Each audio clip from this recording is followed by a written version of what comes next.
and gentlemen, Oh, shit. boys and girls, off your fucking feet.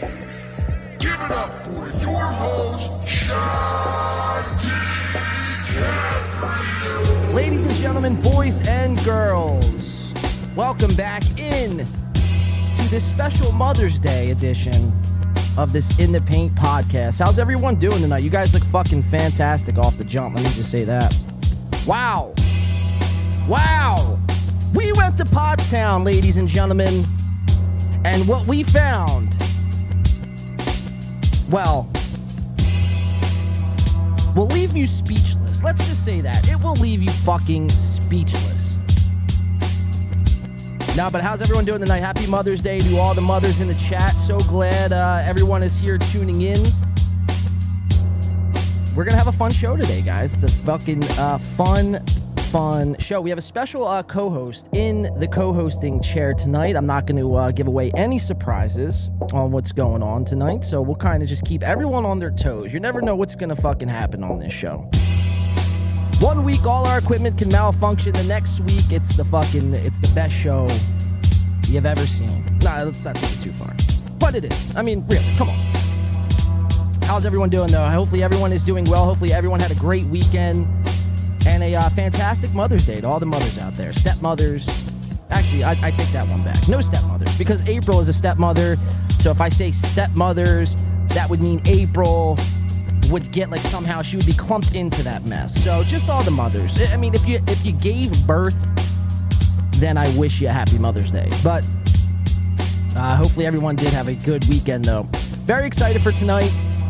We have a great show in store for everybody.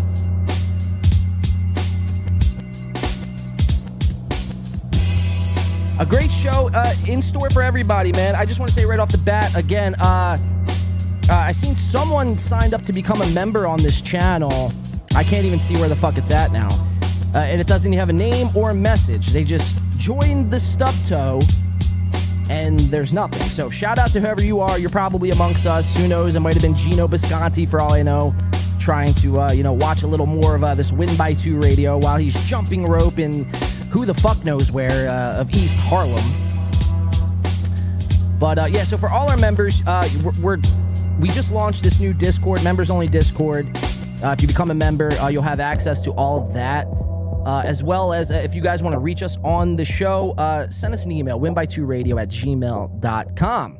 But ladies and gentlemen, boys and girls, we are set to have one of the most funnest shows. I know that's not a fucking word, but it is tonight. We are set to have one of the most funnest shows in most recent times, and courtesy to April and Aaron, of course. This has been a very fun show. Very fun show, very fun week. So I'm very excited for tonight, guys. This weekend was definitely an insane ride, to say the least, and we're going to get into all of that and more. So just to kind of give everyone a quick rundown of how tonight's going to work. So yes, we had boots on the ground in Pottstown, Pennsylvania last night, my neck of the woods. I'm not from Pottstown. Actually, let me take that back, because I don't want to be associated with anything Pottstown related from here moving forward. What I seen last night was very breathtaking, to say the least. A lot of incelic behavior, just a lot of cult-like vibes, and it was just very jaw-dropping. I thought I was there to see a comedy show. Instead, all I got was a bunch of just elderly men at the tail end of their life, mind you, kind of going around for one last hurrah. That's what it felt like. It felt like there was no effort. There was no, really prep or planning that went into any of this. You guys, the Reddit's, all the Reddit is going crazy. Everyone who's been streaming has kind of been talking about it, but you won't. What you're going to see here tonight is not anything that anyone else is showing you on the internet. Now, I don't know if that's a good thing or a bad thing, but I don't give a fuck. Me and Softcast, we were talking before the show, and a lot of people are like, "Oh man, you're going to fucking film and this and that." It's like, yeah, we're going to film. We're going to film everything. And fuck you if you have a problem with it. I'm not here to make sure you feel okay about yourself if you had a bad fucking set. And most of these motherfuckers, they're not even comics. They just did they did a set. It wasn't even a comedy set. They just did a set for this Uncle Rico live. A disaster is an understatement, guys. A disaster is an understatement. So we have a lot of coverage that we're going to be diving into of this Uncle Rico live. Now, just a forewarning. So during that event last night, I couldn't bring cameras into this facility, right? I mean, that's just it's insane to even think that I could have got through the door with the camera. They would have been on me like fucking white on rice. But I did manage to slip 2 cell phones in there just in case, they were checking for cell phones and then bagging and tagging them, as they say, and then you could pick it up at the end of the show. Which, by the way, if you have a problem with people filming your comedy set, a forewarning, do a better job, get better security. Even though I hate this fucking rule, but nobody's filming Joe Rogan sets. Why? Because Joe Rogan makes you put your cell phone. If you want to see Joe Rogan in his entirety, all 5'4" of him, you will have to put your cell phone in a bag and collect it after the show. So it's like, I don't want to hear that shit. We're going to film. You're lucky I didn't have my fucking HD cameras to get close-ups. So I did manage to sneak in cell phones into the place. I got 2 cell phones in there just in case one died or whatever happened. I just, better safe than sorry. So I got 2 cell phones in the place. So the quality of the recordings I have aren't HD 1080p. They're not for resale. They're not going to be, I'm not, doing anything like that. We're here to, I'm doing my journalistic duties as a sovereign citizen, as they say, as Alex Jones would say. I'm kind of retarded. Thank you, Alex. You sure are. But we do have cell phone footage from Ray DeVito, Anthony Cumia, Mike Morse. I didn't get Cardiff Electric. Cardiff was there. He was there in his infamous Spider-Man mask. Ooh, Tobey Maguire. I mean, it's like, what are you doing with a fucking Spider-Man mask, man? It's like you can't afford a better mask. All those fucking super chats, and you still are rocking the same Spider-Man mask since DabbleCon? How pathetic. We didn't get Cardiff set, though. So, Cardiff, you're safe. We got a little... I'm trying to think who else was on even. It's this Tony Hawk replica guy. This guy doesn't even look like Tony Hawk. He just looks like a fucking stoner from California who is attempting comedy. We didn't get this guy set because it's, why? I'm not going to waste my data or my battery on somebody who I quite frankly don't even know. For all I know, he could have been fucking just a random person in the crowd to do stand-up. So I'm not going to waste my fucking time with that guy. Fuck him. Casey Armstrong, we winded up getting. Casey Armstrong. Now, I'm not too familiar with this Casey Armstrong, but Casey Armstrong apparently was, he had, worked with John, Stuttering John on the Howard Stern show and had some dirt. I don't really know this guy, but we got some of his set. So, Casey, you will be on full display here in my cell phone recorded footage. A lot of the footage I did get. Some of it's just audio. So, we're just going to be dissecting each and every piece of film that I have here tonight and reviewing it, seeing what's up, seeing if it holds true, if it's really one of the, a disaster, or will make you guys make up your mind. So we're going to get into all of that and more, guys. We have, obviously, Steel Toe members only show that we'll be tuning into just around 8 o'clock. So just in about 20 minutes, we're going to do... So this the show is going to run a little bit like this tonight. About 20 minutes, we're going to go live and do Steel Toe morning show. Their members-only show. We're going to tune in for an hour. Yes, we're going to do a little bit of snipe streaming. Where is it at? A little bit of fucking snipe. Where are you at? There you are. A little bit of snipe streaming for you, Aaron. Hope you're comfortable with it. We're going to do a little bit of that for an hour. And then after the Steel Toe members-only show, we're going to be getting into everything Uncle Rico live, which I'm very excited for, by the way. And as you guys all should be too. I mean, trust me. And for Discord members, I think I'm going to release all this video on the Discord. So if If you're interested in becoming a member, now would be a fantastic time. $4.99 a month, one of the best ways you can support this channel. It's probably the only plug I'm going to do here on the show tonight. So, yeah, we have a whole bunch of Uncle Rico live stuff to get into, comedy sets to get into. And we're going to also, like I said, Steel Toe, we're going to be getting into. We have this Chrissy Mayer clip we're going to get into like later on in the show. I cleared my schedule, guys. I mean, if I have to stream for the next fucking 37 hours, I'm going to stream 37 hours. I don't give a fuck.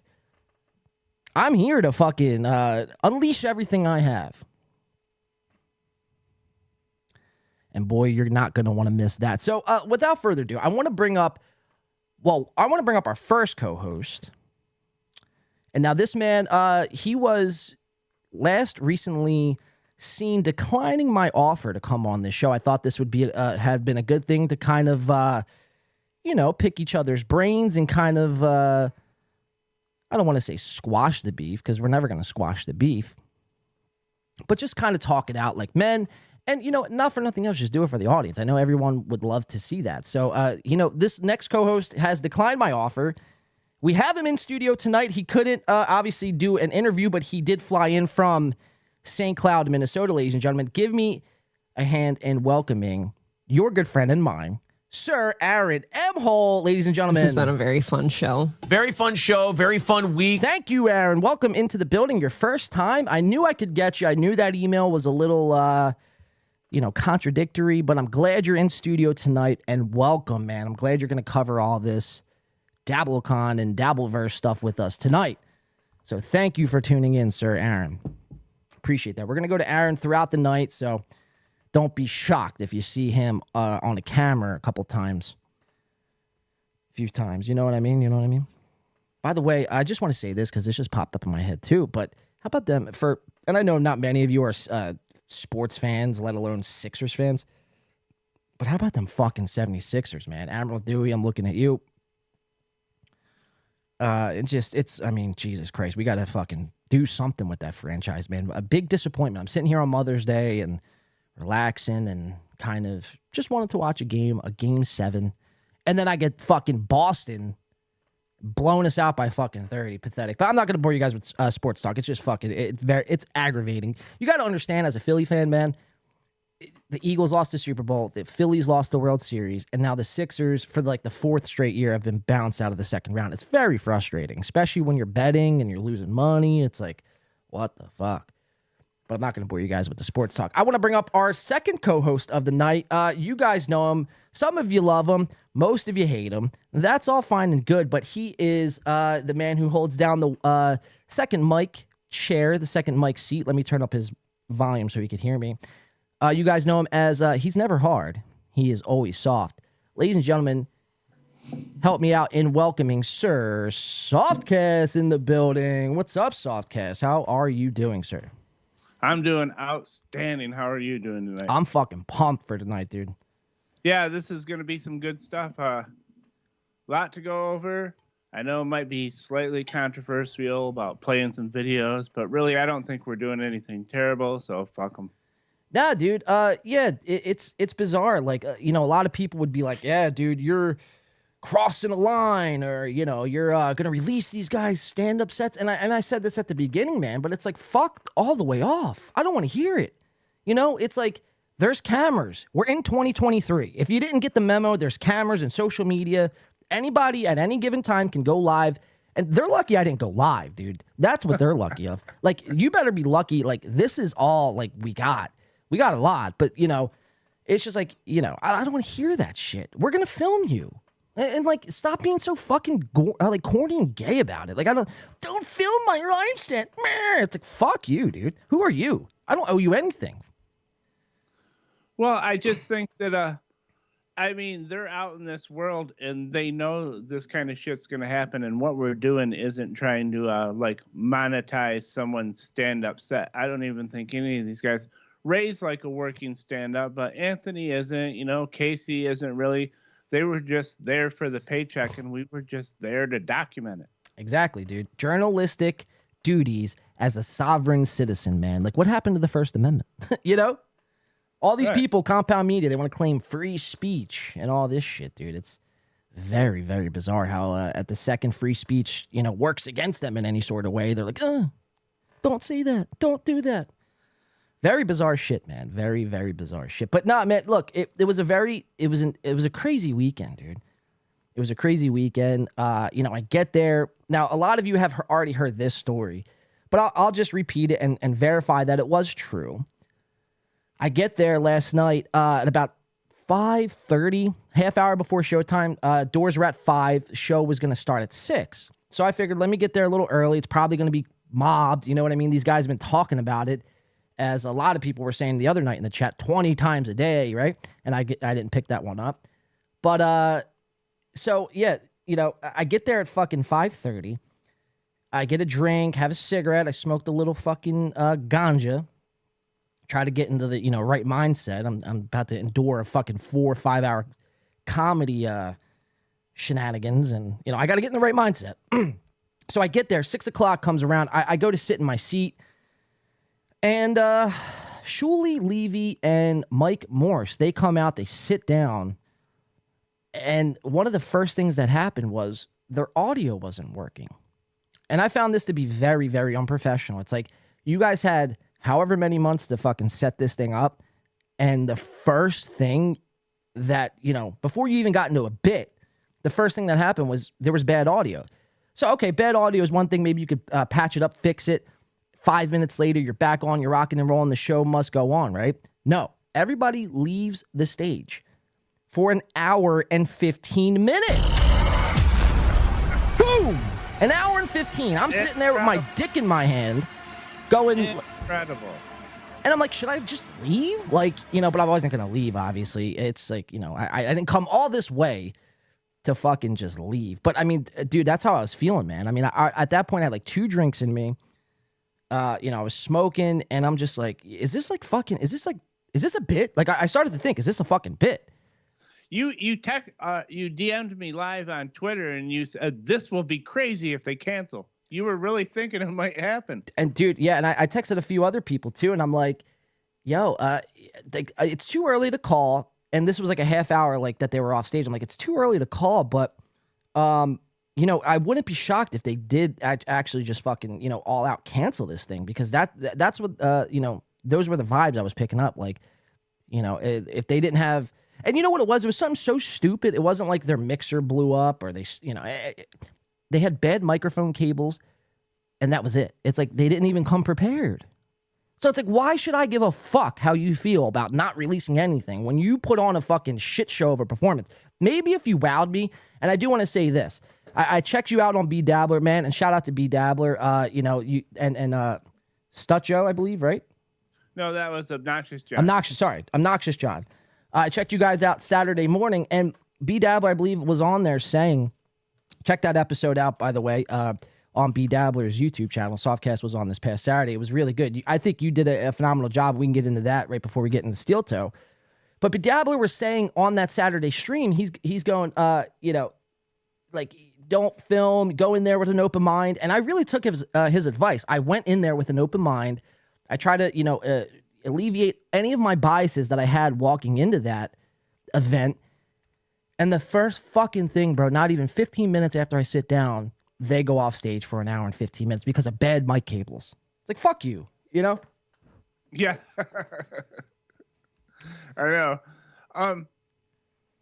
The one thing I noticed just from the videos you sent me, because they, just by what they were numbered, they would be kind of time organized. And as the stand-up started going, that place started emptying out quickly. Yeah, dude. So, and I will say this. The funniest person last night was Bob Levy. I will give him that. Bob actually had me going a few times, but that was like the extent of my laughing was Bob Levy's 10, 15-minute set. So, I will give credit where credit's due. I'm not here just to shit on the whole thing. Like I said, I went in there with an open mind. But, the biggest draw there last night wasn't Shuli. It wasn't Mike Morse. It wasn't Ray DeVito, who some of you... was who? This is amazing. It was Perry Caravello. Perry Caravello. I don't even know if that's his name. I don't even know if I'm pronouncing it right. But Windy City Heat, I believe, is the movie, based out of Chicago or some wild city in America. I don't even know where all the gun violence is. But, so everybody was there for Perry. Like, everybody I talked to there last night was there for Perry. I don't know this guy Perry. This guy Perry seems very unhinged. Now, I might get a lot of backlash from the audience here, because they're like, "Oh, how could you not know Perry?" It's like, motherfucker, I don't have time to watch somebody who just spazzes out at the drop of a dime. I mean, like, the first couple times it might be funny, sure. He might have been good in all those movies, 25 years ago or whatever it was. But, now it just seems like, to me, this is the vibes I'm picking up. It just seems like all these guys around Perry, they just, like, use this guy to, be some unhinged old, like, almost prop almost. Right. Do you know much of this Perry Caravello? No, I don't. I know who he is. I don't know much about him. I know he screams a lot. He yells a whole bunch. Well, that was his whole thing. That was his whole fucking, performance last night was just, that's his go-to. It's like normal comics do jokes and they do bits and they act out things. Perry's is just, when in doubt, I'm going to yell at the top of my lungs and everybody's going to get a kick out of it. It's very bizarre, man. And then the whole audience, I mean, they lose their shit. I don't get it. I don't know. Maybe I'm missing something. Maybe I smoked one too many. I really honestly don't know, but it just wasn't for me. So I don't know. I'll just say about that lots of people do like him, as was evidenced last night. He's not my cup of tea, but there's a lot of, and I know about him. So even me that I guess I don't even dislike him. He's just not my thing. I even know about him, so he is kind of famous, I guess. I guess, man. I don't know. I don't know. We've also lost all sense of reality if people are going to events. They're flying in. Up some of these people in attendance were flying in from. Oh shit! Yeah, from like Cali and fucking Vegas and like all these like places that aren't close to Pottstown, like not just an hour drive away, and to get that sort of event, the way that event was structured, the way that event went down last night, I think was very just disingenuous, man. From start to finish. I mean, they did. I want to read something here first. Let me see if I can't find it. Well, can I just say, I went to WATP Live in Pottstown, in Chicago. I certainly wouldn't have went in Pottstown. You know what I mean? Chicago is a city. There was shit going on in Chicago. Right. So I couldn't even figure out if it was Pottstown or Pottsville for days. I didn't know what the fuck it was. No, Pottstown, for people who don't know, Pottstown is like north of Philly, I want to say northwest of Philadelphia. And it's just, it's a lot of farmland, a lot of land in general. It's, in my opinion, I've been quoted saying in numerous books in the past, it's where dreams go to die. It's, where people go to hang it up. Retired folks that are just comfortable kind of living out their days until, ultimately they meet their demise. And, so to have an event there was very, it's like, why wouldn't you, do something closer to the city, to Philly, or maybe even closer to New York? I don't know. So that's just another question I had. And the venue itself looks like some kind of converted barn on its own piece of old farmland or something. So let's talk about that. The venue. So this venue now, again, it was not even, a place suitable for comedy. And the more and more and more I thought about this, I'm like, why did they host this, this event here at this catering hall? It looks like the best way to describe it, I think, is if, you drop your, child off or your brother off or whoever, your cousin, at a summer camp, that would be the main gymnasium they go play basketball in. That's the best way to describe it. And the more and more I thought about it, I'm like, why would they have an event here? And I think the reason is because, they were thinking, what if things don't go well and we can't draw enough laughs? So therefore, any amount of laughs, it kind of picks up this reverb sort of effect within the hall. So it sounds louder than what it actually is. And they did just that, man. I mean, you get 70 people in this place. I think I have a picture of it somewhere. It's on our YouTube channel on a post. I'll see if I can't find this real quick. All right. Well, I wanted to ask you, was that about the max, maybe like 70 people? No, so at first when I walked in there, so here, let me see if I can't find this picture. Because it's like two pictures that go simultaneously with one another. And I just do want to say, guys, we are at 7:55. So what we're going to do, how tonight's program is going to shape out, we're not going to, in radio and in everything, you don't blow your load at the top. So what we're going to do is we're going to, tune into Steel Toe Live. Now, for all our new members and you guys, who don't know who Steel Toe is, Steel Toe Aaron and April, research them on your own time. We're going to tune into them live first at 8 o'clock, which is in just about 5 minutes. After they only do an hour, it's an hour members only show. Right after they're done, we're going to be showing every video we have of this Pottstown event.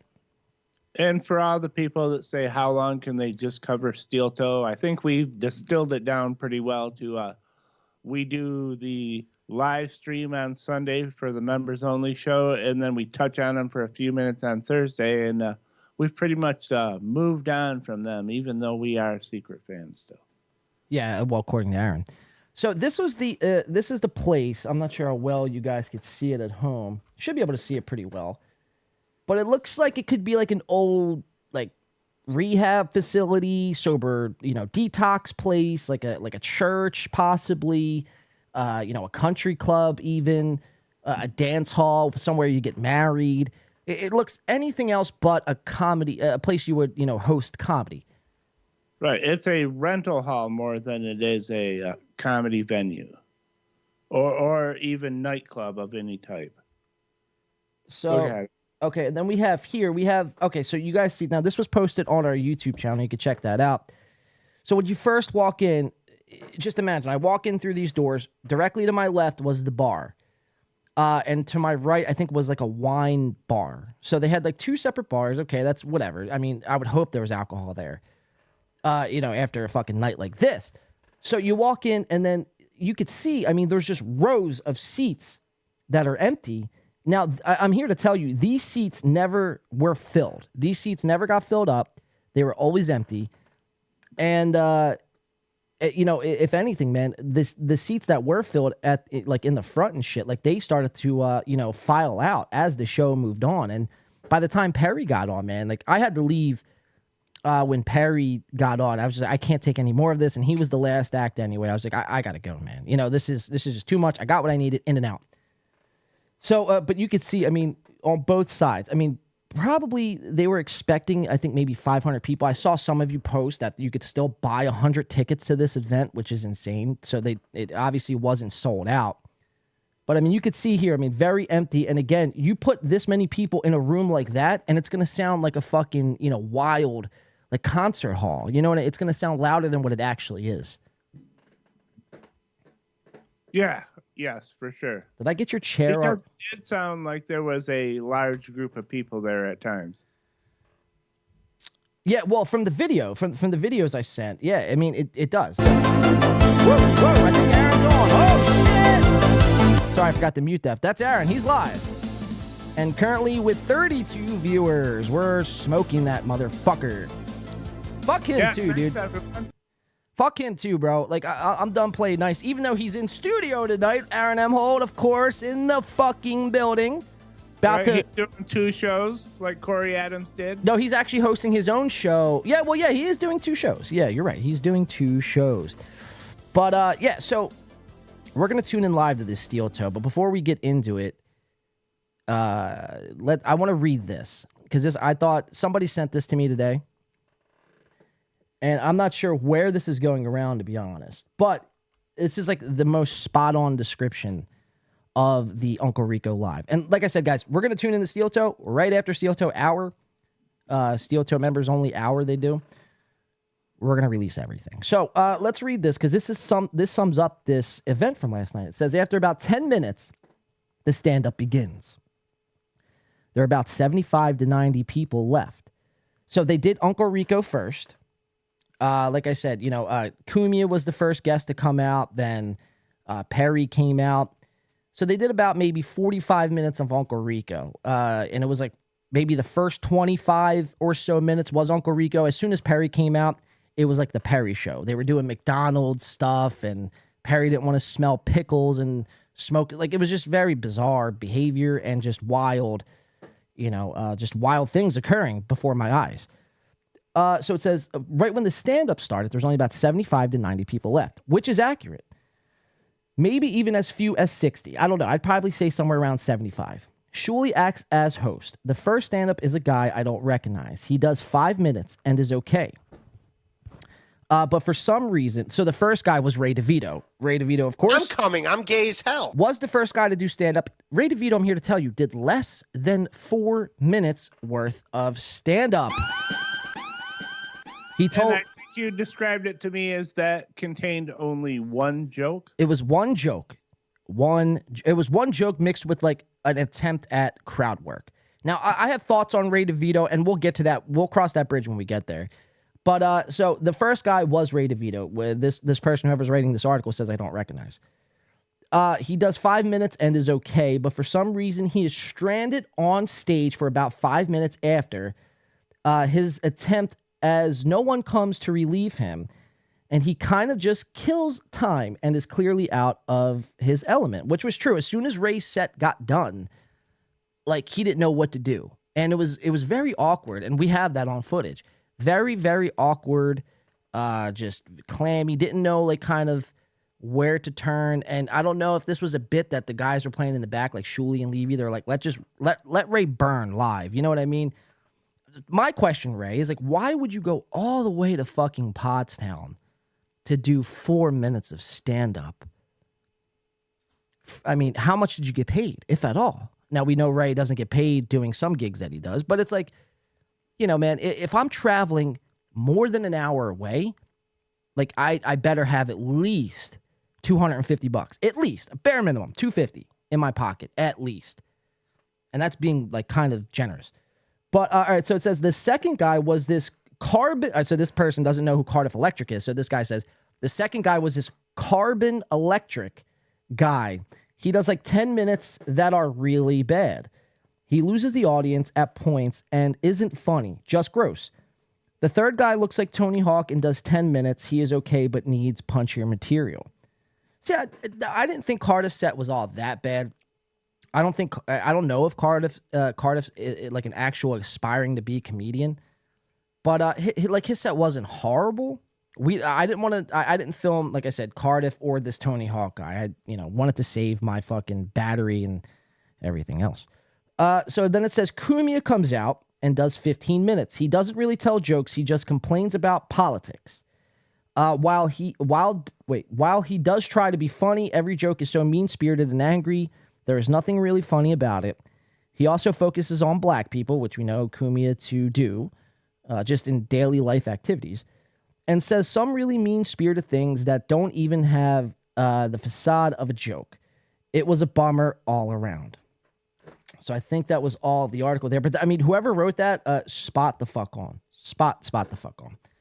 So, like I said, guys, we're going to go to this Steel Toe. We're going to do their members only live, do some live commentary. Now, Aaron... And after the Steel Toe, obviously, we're going to do all this Uncle Rico stuff live. I got footage and everything to break down, go over, and give our thoughts and analysis. Like I said, my schedule is cleared. No work for me tomorrow, softcast. So, like I said, I might stream till next fucking week. I don't know. We'll see how I feel.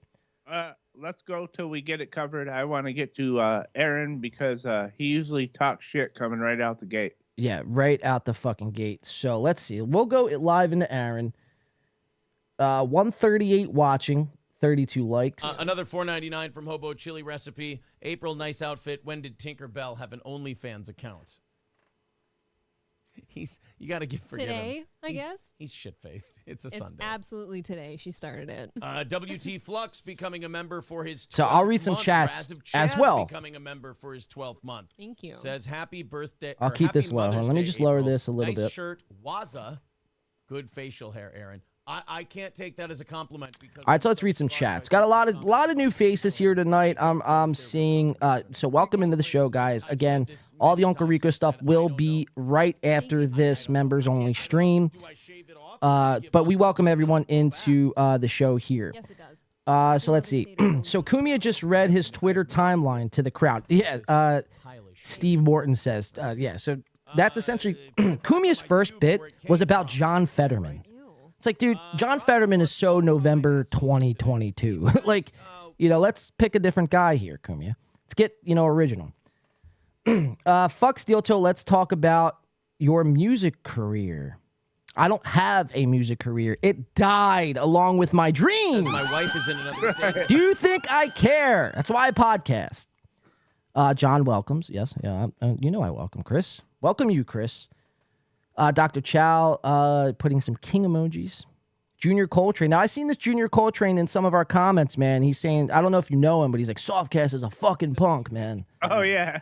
He's great for that, dude. He calls everyone a punk. I love that guy. Right. All right, so decline host. John Fetterman died. Yeah, yeah, John Fetterman we actually see is a clone. Wait, this guy.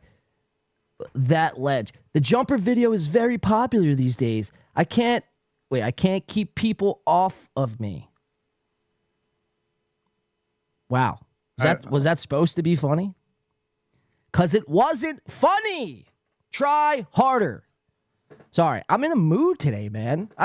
Dude, I drove for 2 hours yesterday. It doesn't seem like a lot, but it was.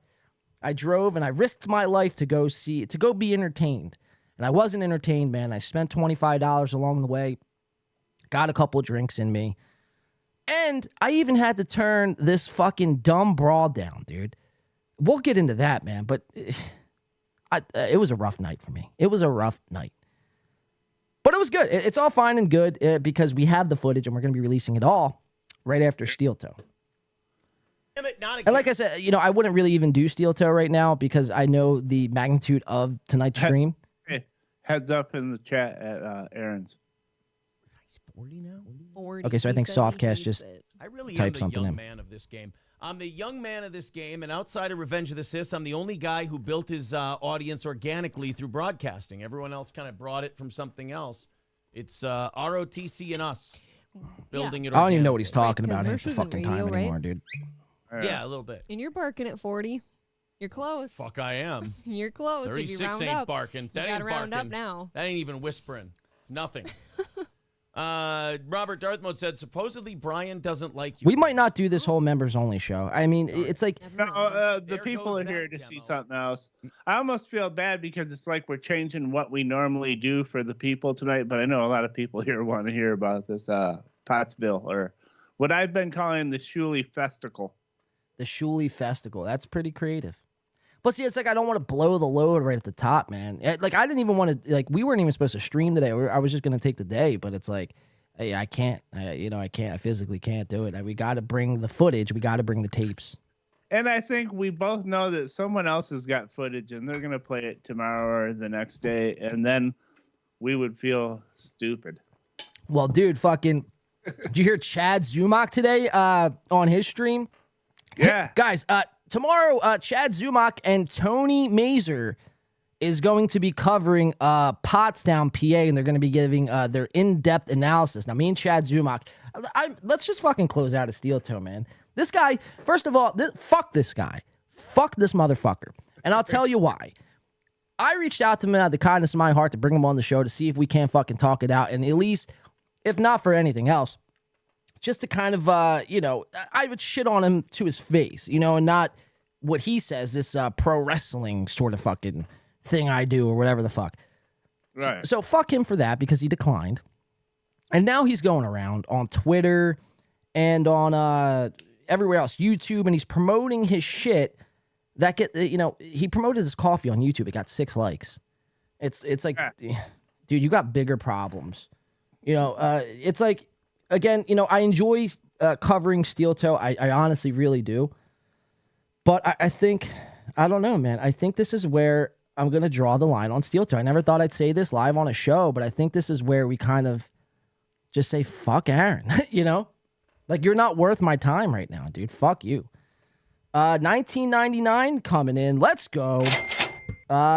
Smart time to stream 24 hours before all the volumes. Pottstown Massacre. Hashtag Pottstown Massacre. Yep. Yeah, he's saying what I just said is that we know someone else is going to do it tomorrow anyway. So what the fuck? Well, we appreciate that. That 1999 MK. We it goes a long way around here. I could buy some peach ice elf bars and maybe upgrade my glasses one day. I don't know. We'll see. $20 is nice, if you get that reference. No, I don't. Nice. Oh, Nice, who came out of nowhere and started dropping big money on Chad. It was very weird. All right, so we're gonna do this. We're gonna Let's just go for it, man. Fuck Steel Toe. Yeah, They don't want us. we're exiting out of Steel Toe. Fuck Aaron, man. Aaron, what do you have to say for yourself? Ladies and gentlemen, that is Aaron M. Holt, of course, in studio while he's doing Steel Toe Live. I mean, this guy, what can he do is the question. So I wanna go to this first fucking Chad Zumach thing, dude, because me and Chad were kind of going back and forth today, a little bit on Twitter, and not really like aggressively or anything like that. But apparently, him and Tony Mazer are going to be covering this whole Pottstown thing tomorrow on whatever show he does, the sit down Zumach show. I Mondays with Mazer. I don't even know. Check it out on YouTube, I guess. I don't really know. But I thought this was hilarious. He tagged me in a post, which I thought was very bizarre because, Chad isn't really too fond of us. He calls us fucking, the red bar ripoffs and the fucking vape smokers and the sunglass wearing guys and, and he just despises us for whatever reason. And, to that, Chad, I'm not really too fond of you either, but, my distaste for Chad Zumach lies further than just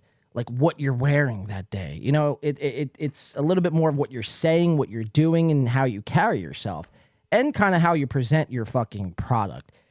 So it's just not because, Chad Zumach drinks and fuck Chad. It's like he picks very surface level shit to kind of nitpick at us. But whatever. So me and Chad got into this little thing today. I thought this was pretty funny. It was a troll within a troll. So this is all going to take us to the fucking Pottstown shit, guys. So just come along for the ride. Don't put any expectations on what we're doing. Just kind of let yourselves go in the moment, guys, because I don't even know where we're going to go tonight. Again, this was not planned whatsoever. Get a few whiskeys in me, and you never know what's going to happen. So let's see what Chad had to say. So apparently, Bill from Jersey sounds like a straight-up guy. He's from Jersey, after all, and that's my neck of the woods. So Bill from Jersey says, he tags Chad. He says, Chad, what was that podcast that people in the chat were saying to listen to tonight about Pottstown? And Chad, to his credit, did say, I think win by 2. All right. Thank you, Chad. Appreciate that, Chad. And then this is where I come back and I'm like, wait, you're having Tony Mazer break down the Pottstown tomorrow? I was like, he was supposed to do that tonight on our show. Obviously it's a goof. I don't even know who Tony Mazer is. Then Chad goes, I do a show with him every Monday, so that was the plan. I don't know his deal with you, but he's a grown man that could do whatever he wants. It's like, Chad, I'm not in the market for all these guys. I mean, I make a joke and it's like, with Patrick, what he said with Corey Adam, like now I'm trying to make Corey Adam my co-host. I mean, it's like, obviously it's a goof. I'm not in that business. I'm not in the business of taking Tony Mazer's opinions, thoughts, or anything like that and having him on the show to break down this Pottstown event. We could do it just fine without you, Tony. I promise this show will move on, all right? So let's just make one thing clear. So I thought that was funny. Chad kind of shouting us out and not getting the joke. God bless Chad. God bless the Mud Shark. I don't know. My opinion shifts on him. No, fuck Chad, actually. Fuck Chad, too. Because we have him on stream. He was on Melton's stream. We'll play that later. But essentially, Chad snitches on us for something. Oh, yeah.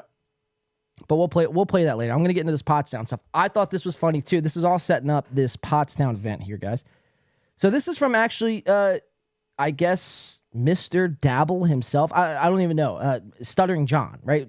Would you guys call him Mr. Dabble, or how do you refer to Stuttering John?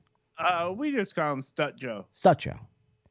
So I'm not sure if you've been following his tweets and timeline since this whole Pottstown thing has, happened. Have you or not? No, I have not. Has he been tweeting? So so I don't follow him on Twitter, so I don't know. This is just a Reddit fucking post I seen. And if it's real, now I think, is this the real John Melendez, or does he have a blue check mark? He had one, but I know he would not pay for one now that all the legacy ones got. So Oh yeah, that's him. it is him. Okay, so John Melendez on Twitter. Now I thought this was hilarious because it's like the guy, Shuley, tries to own, and I like this from John. Now I don't know John. I'm not in the Dabbleverse. I've never made fun of Stuttering John. Now he seems like a buffoon if you ask me, but that's the extent that I know. I'm not here defending Stuttering John, nor am I here to fucking shit on him. That's for other people to do. Obviously, people have made networks out of it, a la Shuley. But John Melendez, I thought this was funny because he's like almost like taking control back after the debacle of Pottstown. And he goes, surely with the comedic and he puts comedic in quotes. He says, surely with the comedic talents of such legends like, I guess that's Pocky, the Deuce Payer, Bomb Remorse, Casey, and Cardiff Electric, you would think that stellar comedic lineup can draw more than this. And then you see the picture here. Yeah, I haven't had the time to think about how much fun John would have with this because those guys have had a lot of fun at his expense. And well, you know what I was starting to think though last night, bro? Maybe I got too fucking high, like quick. You ever get like really high, really quick, and it's like, it starts to become you're not like stoned as you're just paranoid at that moment in time. Yeah, I've been there. I think for me, it's when I smoke a weed I'm not necessarily familiar with sometimes, and then I'll be like, whoa, feel how trippy.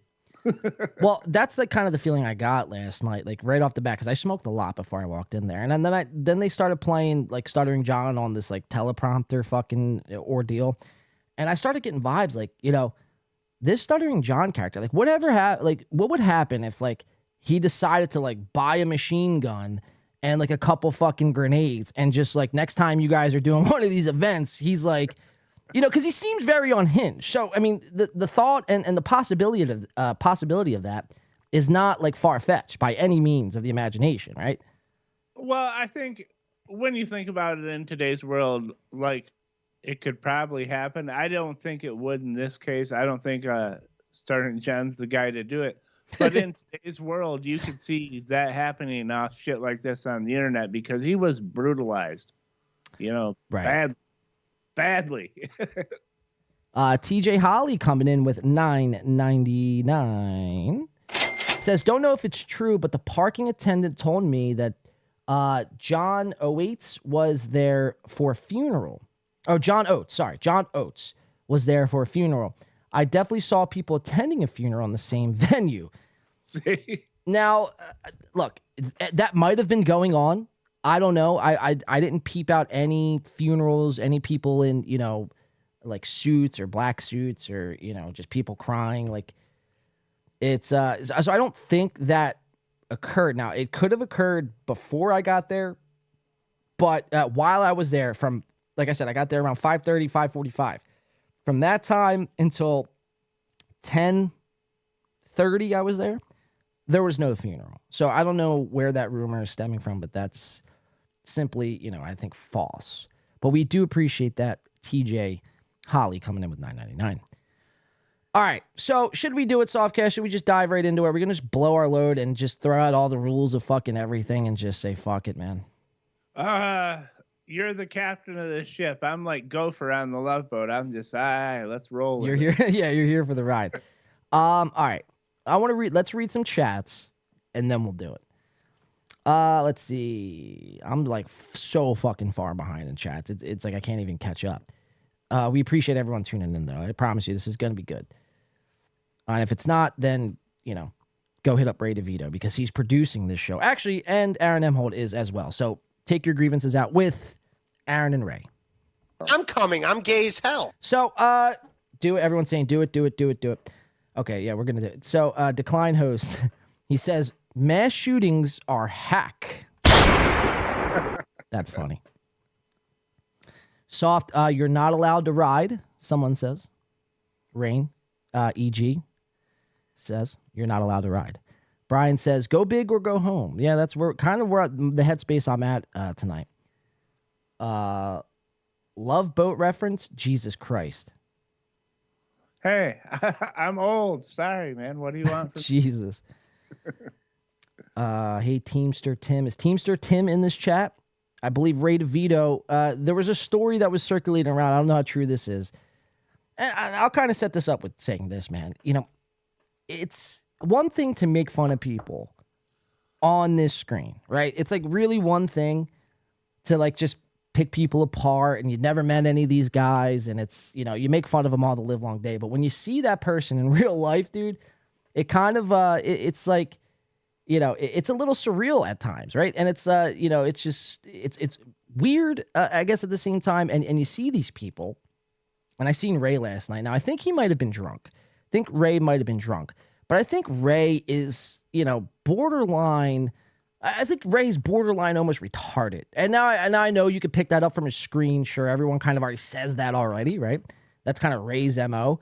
But, like, you know, that's just like what, like, in-person vibes like I was getting last night. And it's like, if that's the case, man, like, Ray, you're gonna have to show me like some medical cards, dude, because I swear, dude, if you are that way, like, you know, it's our time making fun of Ray DeVito might come to a close because I just, you know what I mean? Like, I feel a little uncomfortable going after retards, and it's like, I don't want to get mixed up in that, you know, sort of thing.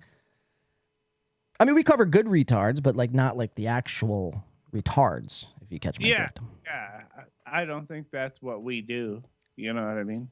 You don't, punching down in general is kind of a bad idea. I think we punch equal size or up generally. I prefer that. All right, guys. Let's just read a couple more chats. Ray's special needs. Nobody likes onions says, yeah, I mean, so that's the thing. And like, yeah, and I get it. A lot of people just, they see him on a YouTube stream and they pick that up already. And, you know, I'd be lying if I said I didn't anyway, but it's like when you're in person, it's like completely different. You know what I mean? Right, yeah.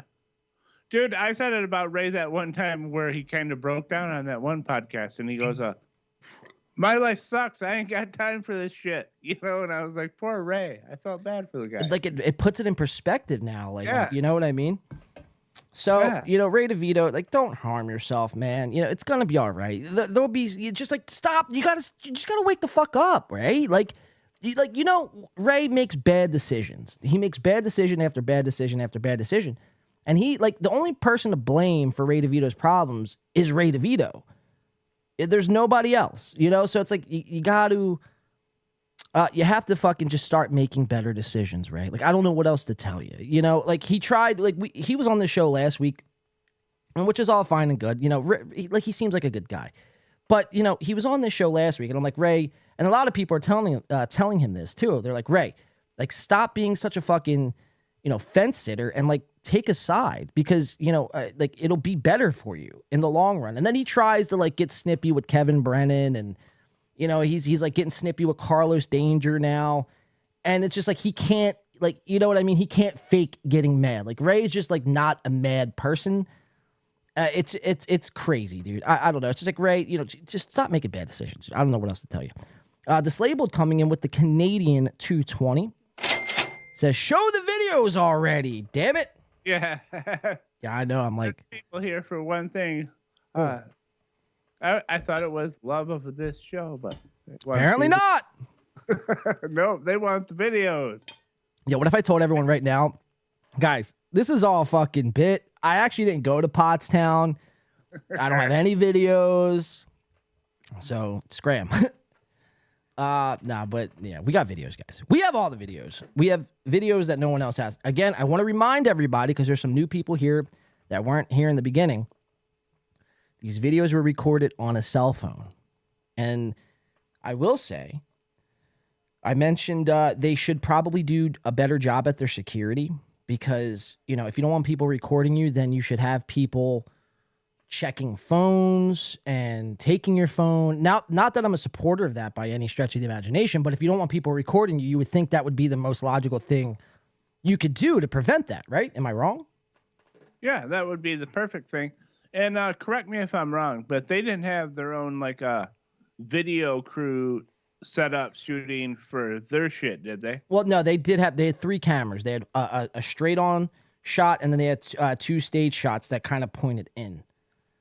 Well in front of you, though, because you were much in the rear. No. So it was behind me. So, like, all right, so Picture the seating, and the camera was at the back of the seating, like behind the last row. Ah. So I guess But we have cell phone footage. So, I mean, right. From the way this went, I don't know how they would release it as a success. We'll see. We'll get to watch and see what the people think, I guess. I do want to say, and TK Sousa says 30K at 40, and he puts at 40. It's Ray's actually fucking 40. What's he, 48? So he's making 30, or no, maybe he did make 30K at 40. Yeah, but either way, 30K. I mean, 30K, if that's your best year, it's like, Jesus, dude. And Ray apparently has an MBA. I don't want to go back on a Ray tangent, but he's like, you have an MBA, dude, or at least you say you do. So it's like, why are you wasting your time making 30K a year when you could be making at least to start 65, 70? Right. Quit living your dreams and live a life. You know? Yeah, it comes a point in time where everybody has to grow up. You know what I mean? You can't masquerade around. If it took you 25 years to get to the point you're at last night, it's time to do better things. Again, it goes back to that. You got to make better decisions. You know what I mean? But go ahead. Sorry. Well, for lack of better words, we both tried to make it in music and whatever, and then we grew up and got a life and figured out what has to happen, and now we like play podcaster. It's not like we gave up our hobbies and our fun, but you got to fucking grow up at some point. Yeah, so again, Ray, just make better decisions, man. You know, it's like I don't want to cause you any harm that, you know, that anyone else is giving you. I don't want to pile on to you, dude. So it's just like, I mean, we're going to play your comedy video. That's a given. But, you know, outside of that, you know, I don't want harm done to Ray DeVito. He's a harmless character, man. And you know, he's always welcome on this show. Yeah, I consider Ray a friend, even though his comedy is unfriendly to me. His comedy is trash, God damn it. According to Softcast. And, you know, and so it stands. So, look, I'm at this place last night, and again, if you don't want your shit to be filmed, you take people's cell phones. The only thing that they were doing, and I have to, you know, put a, you know, disclosure out there, and they had people walking around the aisles, and if anybody had a phone in their hand up, you know, taking a picture or a video, they would immediately come up to that person. They came up to me 3 times last night. 3 times I was bothered and harassed by somebody who you could tell this kind of person, like they don't have power in their actual lives. And when they get to work, they have like this little bit of power. So they decide to execute it on whoever's breaking the rules. It's like, bro, you have bigger fish to fry than to worrying about me filming this fucking event. And this guy came up to me 3 times. He's like, sir, no videos, but you could take pictures. I'm like, what's the fun in that? I can't do anything with pictures, man. Come on. Don't you watch this show? You fucking piece of shit. So 3 times. So you have to, I have to put the disclosure out there that when I'm filming, some of the film that I was getting was like between chairs. Like I'm doing like fucking like James Bond sort of fucking calisthenics to get this footage. I mean, it's very bizarre, but we do have footage. So let's get into it, guys. What do you fucking say? I just almost cracked my microphone and dropped my vape all in once.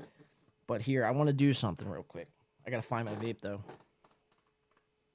I can't move on without my vape. You hear me, Chad Zumach? Does that make me a Red Bar clone? Oh, it's all the way under the seat. All right, hold on. 1 second, guys.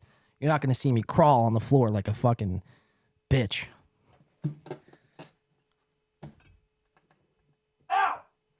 Ow! Fuck! Sorry, I just got in a tussling match with Aaron. But all right, so let's do this, guys. We're going to get into it. We are going to get into it all, and it's going to be good. It's going to be really good. So I want to do this. Got to set up properly. Whew. Let's do it. All right, let's do it. Hold on. Wait for it. Ladies and gentlemen, boys and girls, the moment you have all been waiting for. You tuned into this show to experience the Pottstown journey that I went on last night. Some say it was the worst event ever thrown. Some say they would never refer a friend. Some even ended their life after last night. Well, ladies and gentlemen, we made it on the other side, and we got the footage. We got the pictures, and we are releasing them here right now. And if you have a problem with it, well,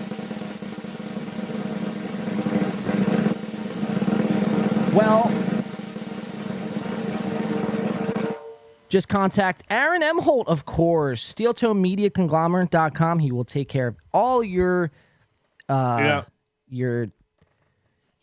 discrepancies towards this show. All right. We run that the shit through the Steel Toe HR department, so you can contact them directly, and they will deal with it. All right, so I want to play this first video. I have like 35 videos. We're gonna play the best. So this is the beginning. This is the thing that's been going around that their audio was bad at the start. So this is actual footage of that. Now, again, keep in mind, I don't have HD cameras. This is my cell phone. All right, so let's keep that in mind. Let's keep in mind that I was already told at this point I can't film. So I'm trying to be discreet about what I'm doing here. At the same time, like I went in disguise. And by disguise, I mean no hat, no chain, no glasses, no watch. So, I mean, I don't even know if Collared. no, I didn't do collared. I did a collared like mesh jacket and All right. a t-shirt. If someone has a picture of me, that would be embarrassing as hell. If there was a, like, you know what I mean? Like a third party picture of me, like filming, like I look like a super fan.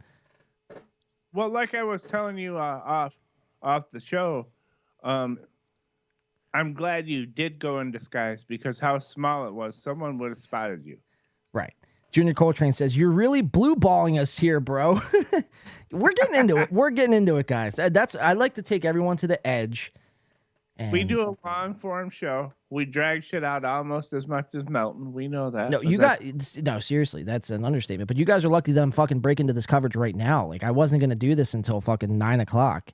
I cut Steel Toe off for this. So and that's their members only show. I'll wait. And you're also stoned. Happy Days said. Wait, what did he say before that? Probably at me. Oh, About something. Who knows? all the stupid crosstalk. More messaging the host. Yes, guys. Again, don't talk with other people in the chat. You will get banned, and that's that. That's the only rule. So this is the beginning. This is the clip that this is from their audio. Completely taking a shit at the beginning. So I want to play this. Now, again, I didn't even, go over this footage. I kind of just filmed it and was like, fuck it. Like I said, we weren't planning on doing a show today. I was, maybe going to do on Tuesday, but fuck it. Here we are. So this is the beginning. This is the Uncle Rico tapes. So it's a 4-minute video. So again, you see what I'm working with. So I want everyone has to listen here. Like I know this is a visual show, and I got the TVs and the good cameras and all that, but everyone needs to listen simultaneously. We have to, use our listening skills here. Hey, I want to tell people that I went through a lot of these, and when the stand-up portions come, the videos the audio is much better. During the Uncle Rico segment, the audio was not very good at all. No, it was terrible. When the comedy stuff started, I moved. I had to move because you guys see what I was sitting in behind, and the stench off this person here smelled like wet cheese fucking noodles. Wet cheese noodles. I don't even know if that's a thing. It is tonight, but that's what he smelled like. So, all right. So this is the beginning. No, everyone has to listen here because now, Soft, I know you could probably pick up on this being an audio guy yourself. But listen to the humming that's coming from this PA system here that they got going on.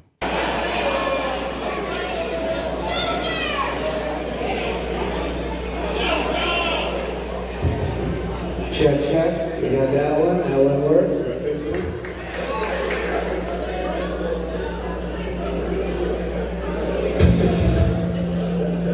All right, there we are on the board. Okay. So, you hear that hum. Now, as an audience member, I'm sitting there going like, this has to be a fucking bit, right? Like this, there's no way, You've planned on this. How long did Shuli plan on this? 3, 4, 5 months, maybe even longer. And the only thing that you need to execute in this is having a proper audio chain and having a proper mixing board that's not going to hum for 4 hours. And the simple fact that, that thing couldn't be achieved at the start led me to believe, like, if you don't give a fuck about that, you're only here solely, to collect, obviously, the people's money. Look, making money is all fine and good. I'm not here to, like, shit on people making money. But it's when you put zero effort into your shit and then sell that product as is, that's where my issue lies. Well, as an example, again, I would just refer to the WATP live events I've been to. Those guys get there early each day before the event, and they're testing all the gear, and they're making sure it's ready to go, Yeah, I mean, you'd be just, I don't even know. I don't even know what the word that is to describe it, man. It's just like, you're how unprepared are you to do this? Because this is kind of the thing we'll remember about it now, is how shitty it sounded and how bad it was. But maybe like that could have been it. Maybe it was just this bad audio. As soon as they fixed it, maybe the show could have, moved on a little bit. No, man, it was bad through and through. And this is like the moment I knew. This is the moment I knew right here in my head. I'm going, if they can't get this simple fucking, audio problem fixed, then it's like, you did nothing else to prepare for, a lack of better term, a fun show. This has been a very fun show. Very fun show. Very fun week. So let's continue. Listen to how bad the audio is. And my camera view will go up and down, so just bear with us here. By the way, for all of you think I'm just some evil Jew that runs a company, I'm out here working and helping, all right?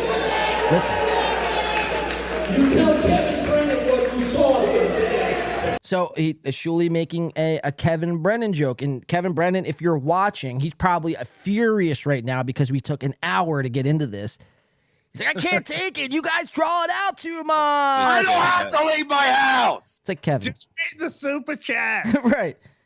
But there was a lot of anti-Kevin Brennan rhetoric going around last night. And I will say, Kevin, you have a good thing with Bob Levy. Bob Levy was the only person last night to kind of be like, you know what? I love Kevin. He was the only person, and he was behind enemy lines, and he said that. Now, I don't know what that says. I don't know what your guys' relationship is other than, a podcast. But, it seems to me like everyone was shitting. I mean, for Christ's sakes, we have a clip. Cardiff Electric, one of his bits where fuck Kevin Brennan bit, where the whole crowd chanted, fuck Kevin Brennan, fuck Kevin Brennan. You know what I mean? So it was a lot of anti Kevin Brennan rhetoric. We have a $9.99 super sticker coming in from MK. We do appreciate that, MK. Okay. And we like the super stickers as well as the super chat. Super stickers a little better just because you don't type messages and I don't have to read them and then get jumbled over my words. It's just a sticker and we move on. We appreciate it and we can go about our business, All right, so let's continue. Bad audio. This clip gets good, I think, somewhere towards the end. Again, there was not too much proof watching of these clips. I mean, so I'm kind of walking through this with you guys here in live time.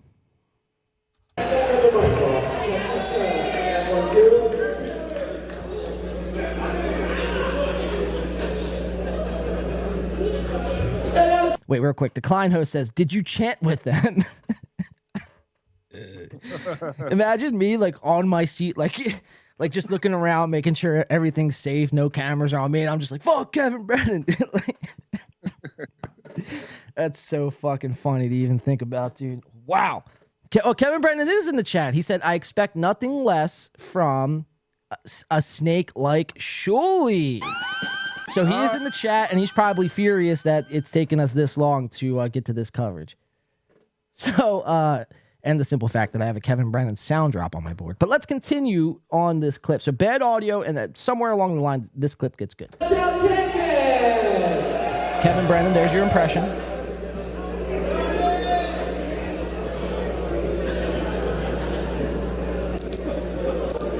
So you hear the humming, right? Don't worry about it, guys. Bob will be out here seeing the spell stuff for you, all right? Where's Perry? He's in the back green room with a fanny pack that weighs 900 fucking pounds.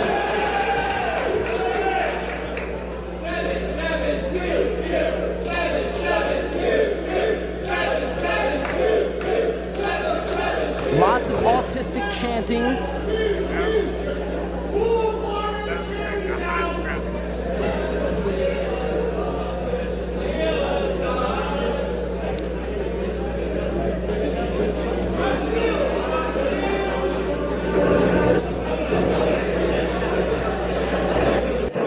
Whoa.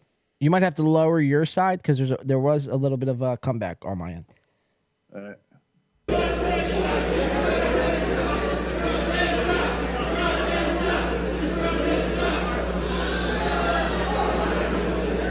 So we're just walking through this clip with everyone here, guys. Listen to the bad audio. This is the start of their show. I'm sure we're going to do a review on Reddit, all right, guys? Nobody's going to have any shit to. So for people who didn't hear that, Shuli's like, I'm sure we're going to get a bad review on Reddit. And Shuli, that's the least of your problems because now we're here on the show covering this, giving you a live time bad review. But you listen to the bad audio that they got going on here. And this was the start, like I said, 6 p.m. I sit down. I'm expecting the Uncle Rico show live. Watching B Dabbler stream earlier that day that Softcast was on. B Dabbler was like, go in there with an open mind. And I did. This is what rubbed me the wrong way. And this is why we're here tonight. Because it's like there should be no reason why I put fucking, all the effort I do into fucking production and shit like that. Now, granted, this is a podcast. This is a live event, and I know the difference. But at the same time, I would never, ever, ever be caught doing such a thing as, going to a live event and making sure everything sounded like dog shit. You know what I mean? Like, how fucked up? How fucked up is that? I mean, it's a highway robbery is an understatement. Let's keep going. Go ahead. I think they're going to come up after it and say, we had a high quality event planned and we had some major technical issues and we're real sorry. But in the end, it just seems like a cash grab because it looks like a shit show. Yeah, imagine me sitting here high out of my mind, 2 Captain and Cokes in, mind you, in 15 minutes. And I'm sitting here, again, now you see where my headspace was. Like, is this a fucking bit, dude? Like, there's no way you spend all this time and then to fumble the bag is, it's crazy. It's really crazy to me. But because they do say that at the end. So I just want to get them admitting that it was, a complete fuck up. And again, it took an hour and 15 minutes for them to even come back on the stage. Why? And it wasn't a faulty mixer. It was their microphone cables.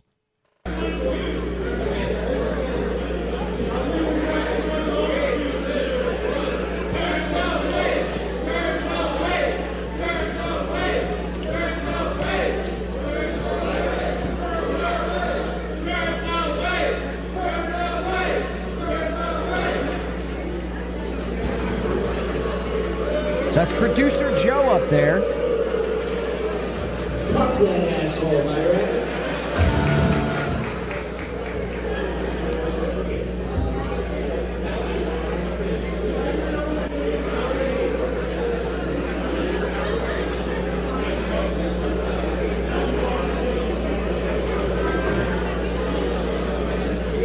Tard Fest, TK Suso says.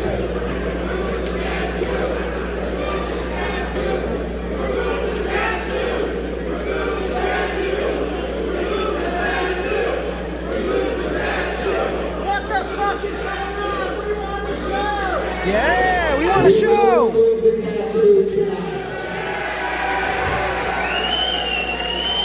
Yeah, that's cool. I didn't notice that. We want a show. Right. That's cool. Yeah, there was a lot of outbursts. There was actually people in the back of this.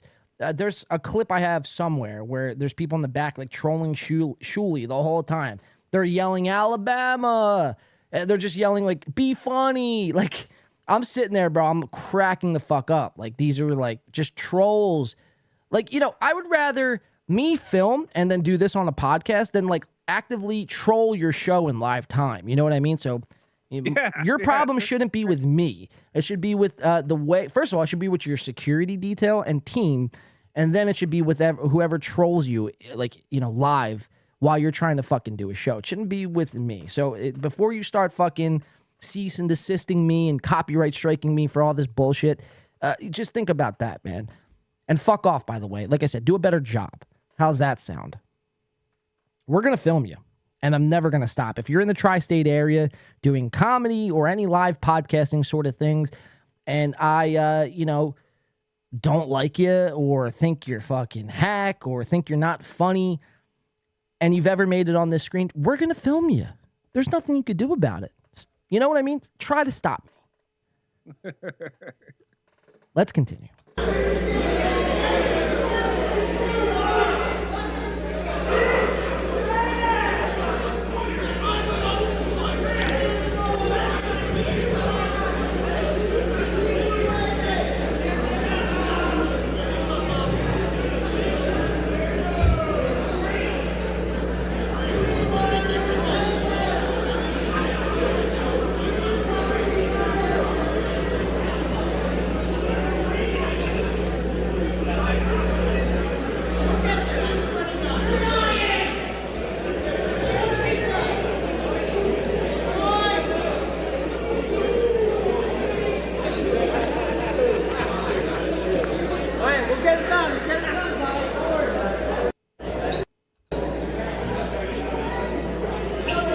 Okay, so that was the clip right there. Now, you would think after all that time, after hearing that humming, you would maybe just like lower the mixer or just shut the mixer off. Yeah, you would turn the gain down somewhere to stop the humming. Just however you had to do it, you would turn it down. But they didn't because they suck. All right, so let's do it like this because I got 35 or 31 videos in a folder. So I'm just trying to see how I could separate them and make them a separate tab. How's everyone feeling in the audience? Are they with us? Are they against us? Or are they, what are they feeling, Softcast? Well, so far, I think they're with us. They're waiting to see some of the more stuff. This is all kind of the setup. This is this is the lead up. Again, I think probably the first 10 videos or so that I watched were all MLC stuff. The last ones towards the end are when Perry fans are going wild. Wait, not MLC. Uncle Rico? Yeah, Uncle Rico. But that's when they're all going, most of those. And the last few are the ones where Perry's up there and his fans are going wild. Then the stand-up portion starts. Yeah, I didn't even bother to film Perry. Like I said, I don't know this dude Perry, and I know he's, from what I do know, I should say, he's not a comic. So it's like, I'm not going to waste my footage of his 25-minute set. You can't even call it a set. It's just him yelling on stage. And I get it. Maybe some people like that. It's just not for me, man. It's just not for me. And that was... he's not on our radar. These other guys here are. Right. Now, guys, if you have clips of Perry being like a scammer or being like, whatever else, then please send them our way. winby2radio@gmail.com is the best way to get a hold of us and to send in clips. Again, obviously on Twitter too. I'm not going to do a plug there, but fuck. Let's try to separate these. Like, can I separate these? Yes, I can. All right. So let's just do a little bit more setup, and then we'll get into the comedy aspect of it. Now, there's a lot of Uncle Rico, so like I said, guys, bear with me. I didn't get home last night till 1 a.m., and I've been running around all day today for Mother's Day, so bear with me. Didn't get time to go through all these videos and like kind of see what was behind them. I have an idea of what I captured, and I know for a fact I got a lot of the good comedy stuff that I wanted to get. I watched all of them. There's some good stuff there. All right, so we'll just kind of go through them together, man. I mean, they're not long videos. They're like 30 seconds, a minute. This one's like 2. Yeah, all short clips. So let's do this one. Whoa. Hold on.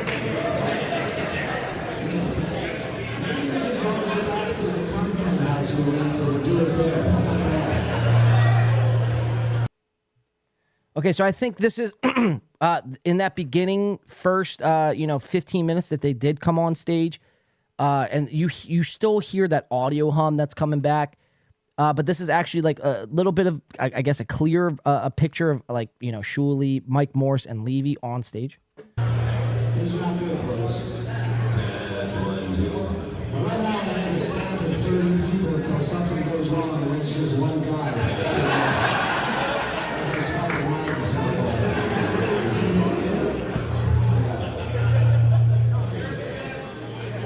So that's Levy and Shuley and Mike Morse.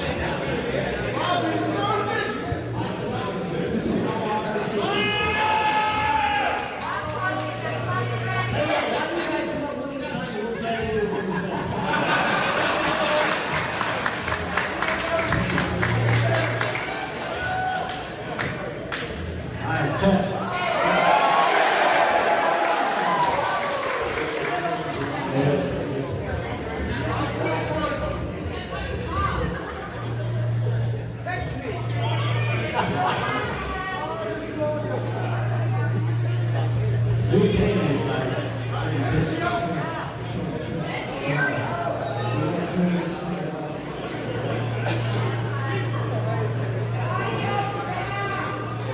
And you just heard that audience member right there was like, audio bad. And this is what it sounded. I thought you were coming back on me. This is I was just saying the hum is still there. still there. This is what it sounded like being a live audience member. I'll try to replicate it for the podcast, viewers. Audio bad. Check your mixer. That's what it sounded like. All right, so let's continue. Shuley, Mike Morse, Bob Levy, all on stage. Audio is humming, hissing, and they're just kind of sitting there left stumped. They don't know what to do. They're kind of expecting to do a show at the beginning here, and then it just, it backfires right off the bat.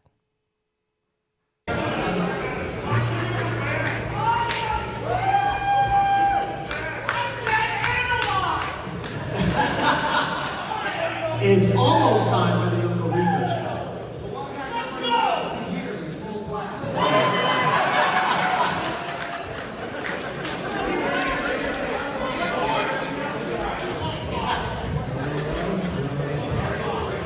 How about this one? All right, we're getting there. Don't mind the blurriness. Welcome to Let's Make the Deal Rico. Okay. Oh, and did you hear me at the end? Did you hear me say, okay? Oh, yeah, I did hear you go, okay. I was like, okay. Because whoever was working their fucking security, which, by the way, you did an awful job because I still got hours of footage, but whoever was working their security was like, sir, you got to take photos only, no videos. I'm like sitting there like this, so high out of my mind, baked. He's like, sir, no videos, sir. You cannot video past this point. It's like, holy shit. Dude. I'm like, all right, sorry. Because, bro, like, he came up from behind. It was this whole thing. I'm stoned. He came up from behind me. It was alarming, to say the least. Nobody said anything to me like, yo, put your phone away. Put your phone away. He's coming. He's coming. Like, Someone is bagging on your audio in the chat. It's not my audio. I can assure you it's not my audio.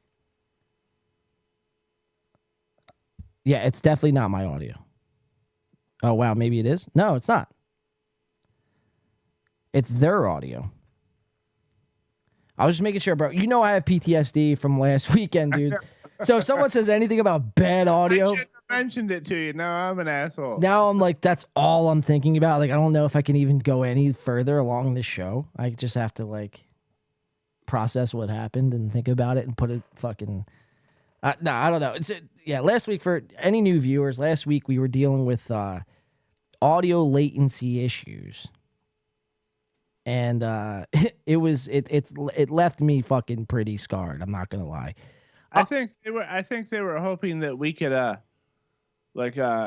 drop some of the low band in the EQ so we could hear They want us just to drop a little low band on the EQ, do they? With their fucking pinkies out, drinking. We got producers out there, dude. What do you think this is? I just have low band EQ on my fucking channels right here on my fucking pads over here. Like, there's no low band EQ, guys. Sorry. I don't know. Fucking A, dude. But it's not our audio. I can assure you that. It's their audio. All right, so let me just, I'm just trying to see what else we got here from this Uncle Rico. Yeah. The answer is if we would have had more time is yes, we could have cleaned up the audio. But we're bringing this to you almost with immediate turnaround. So as Alex Jones would say, raw and uncensored. Right. I don't even know if that was a good Alex Jones. Fuck it. All right, so there's some other footage of this Uncle Rico. Let's we'll see. Well, I'll just go through them all and just kind of see where it takes us. Anybody else? Luckily, there's a hospital right down the street.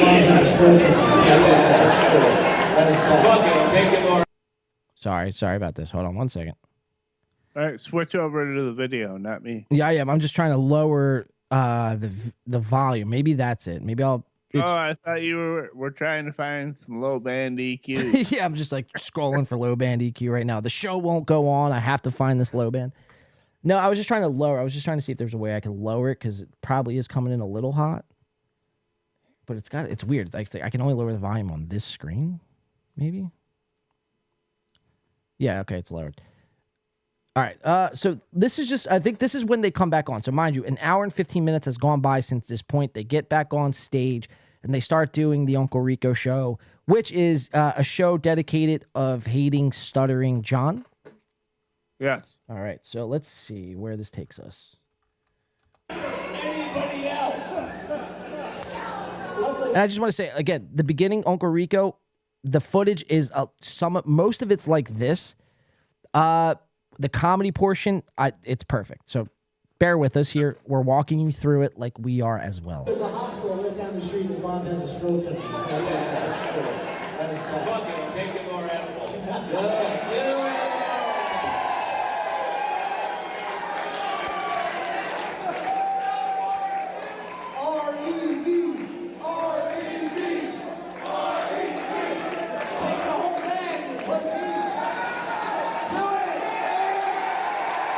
So there's Kumia. You guys can see that it's very pixelated.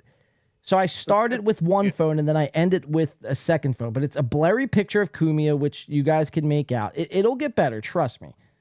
But so Kumia is now, he was the first guest, like I mentioned. So let's continue watching this. They're chanting for Bob Levy.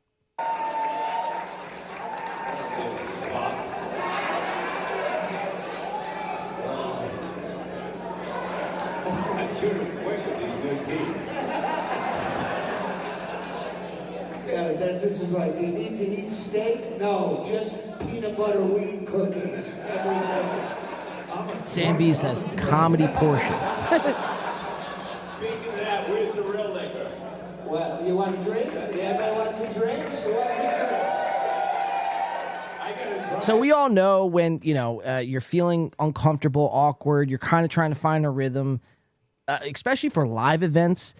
The first thing you turn to is that first drink. How can I get that first drink on stage as quick as I can to kind of calm my nerves, give me like a nice chill persona? How can I quickly just shut all of this other nonsense out and help me focus? So that's the first thing they do. This is probably like within the first 10 minutes that they came back on after an hour and 15-minute wait.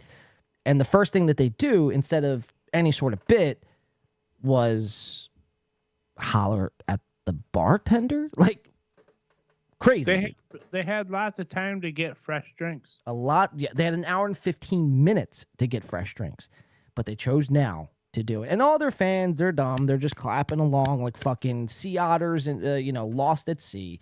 They don't know what's going on. They're not even here for this. They don't even know what Uncle Rico is. They have no idea who this Stuttering John is. In fact, they look at this Stuttering John character and they probably think it's a little fucked up to, make fun of him. Like, wow, you guys are really stooping that low to make fun of a retard. But they're just there for Perry Caravello. You know what I mean? That's the craziest thing, dude. And that's the craziest thing. That's like the irony in of it all. They're like, we're better than Stuttering John. We're here for Perry. It's like, fuck. You guys got your priorities fucked up. I heard so many people at this event say last night, like, yeah, I don't have a job. I actually hate working. I heard 4 people say that. I hate working. It's like, guess what? Nobody enjoys working. But you got to do it. You got to have a structure in your life. You can't just go about life watching podcasts and fucking collecting unemployment. Again, the Ray DeVito model, there comes a point in time where you have to grow up and get a job. Yeah, and you just don't. I mean, okay, so everyone wishes there was a world where we didn't have to work, but we all just work. You don't talk about hate working. I hate work. Man. Like, fuck you. Then Yeah, you fucking pussy. We would be better off without those people. Like, you know what I mean? Like, go somewhere else. We don't need you here. You're the reason why everything's so fucked. You know what I mean? Yeah, I hate doing my share, is what you're saying. Right. You know, fuck you. Right. It's a society would be better off, you know? Let's continue with this. Let's get this man a drink. He's got to drive tonight.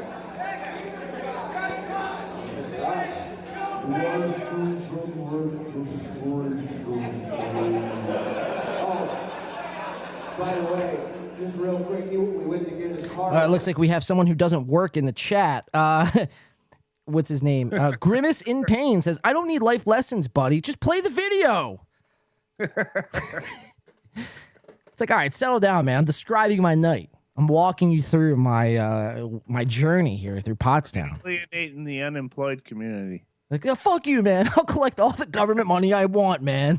Fuck cocksuckers. Stop calling out my scheme, dude. You're blowing my spot up. Play the videos, he says. That's so funny. Down the street, the mom has a stroke tonight. Fuck it, I'm taking more edibles.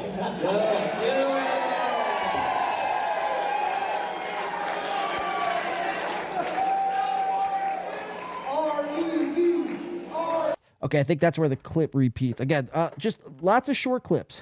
Yeah, that's where it clipped. Or that's where it reset, rather. All right, so let's go to the next one. We'll just keep it breezing here. I don't know what I got. Again, the comedy portion, does get better in terms of video quality. So we're just going to walk you through everything here, guys. So it's a long-form podcast, not intended for the unemployed. So if you don't have time, then I don't know what to tell you. Okay, let's get... No more life lessons. You got plenty of time to watch this very long. All right, let's go to this video. How did you say your friend up?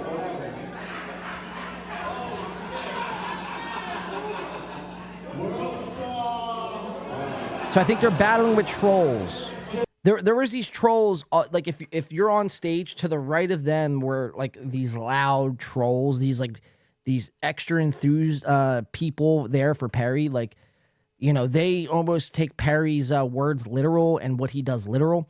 And they also, enact what Perry, they try to reenact what Perry does. So, just trolling the crowd.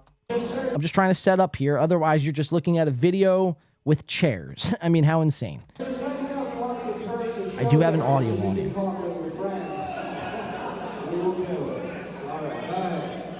we get back to our retard, please? Thank you. Give him this break. You broke his stomach. The other guy's asshole.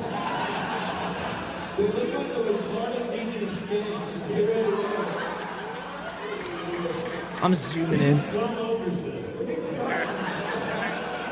What's that? You're trying to be sneaky and zoom in and shit. Well, because you got to think, like, at first, like, I would do this. So I got to walk you guys through this. I'm sorry. It's just it's funny shit, man. So it's first when the guy comes up to me the first time and he catches me filming, I get very like I'm thrown off. I'm almost like, fuck, dude. Like, can I get away with this? Did I just drive all this way and spend all this money for nothing? So I'm filming. I start down here, like by my like waist area. Then casually, like after like 20 seconds, I would move up to my chest area. And then after like 10, 15 seconds go by after that, I would just right in the hole and then zoom in on it. Oh, it's so funny. It's so fucking hilarious. Let's keep going here. Down Smith. They're talking about the Legion of Skanks. Louis J. Gomez is just the same. You know what I mean? Shout out to Louis. All right, here we go. Pipe down here. Okay, so that was that clip. Nothing that insane, but they were talking. I'd want to say about the Legion of Skanks, like Bob went on there and those So did guys, Julie. So did Ray. Yeah, they talked mad shit about his stepdaughter on there. That was pretty crazy. And I thought we kind of actually blew that story out. We're not getting credit for the good work we're doing over here as journalists. Dude, man. people will come along, dude. People will come along. Again, we're exercising our First Amendment duties, guys. So if you want to copyright us, that means you're against the First Amendment. which ultimately means you hate where you live, the United States of America. You should go flee, you know? But you just, so again, stop looking at me as the problem. You guys may be the fucking problem. Let's The continue. internet is being very mean to win by 2. What'd you say? Wait, what'd you say? I said the internet is being very mean to win by 2. Just be Fuck. nice. Just be nice. Fair use, motherfuckers. Transformative content. Ever heard of it? Let's continue though, please, because fuck, why wouldn't we? So there's a lot of 30-second videos I have. I'm just trying to see what they kind of entail. I know there, and a lot of them, there's some good shit. What? What were you gonna say? Just from what I remember, up until the ones where Perry comes on for the Shuley stuff, just shows how much everyone was there for Perry. And then, you know, the stand-up is the good stuff. Right. All right, so let's do this. There may be like 1 or 2 more clips of this Uncle Rico. Okay, so here's where Perry is. Here, all right, sorry. This is perfect. I'll do this one. Fuck. Hold on. Here we go. We'll do this one. This is what Perry. Oops. Open up 2 tabs instead of 1. I might need a new computer, man. I don't know. I just got this one like within the last year and a half, but I may need a new computer. All right, so let's do this one. This is Perry, Uncle Rico live. Well, let me tell you something, McMahon.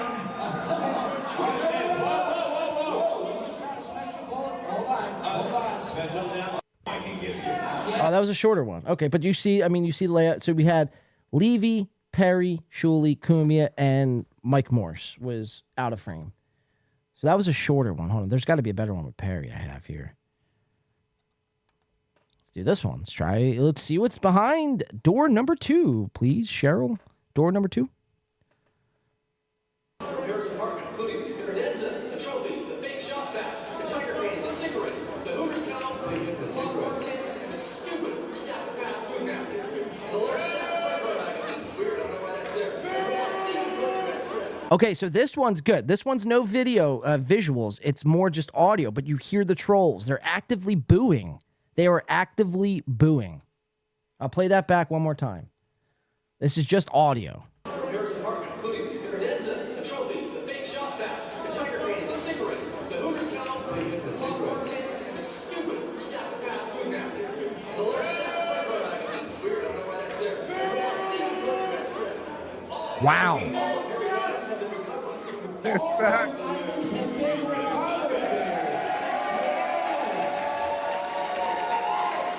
Still or not, we love cops. We love cops. We love cops. No, Perry, it's cops, not cops. We don't work like that. How about Casey started the chant? Casey started the chant on his knees.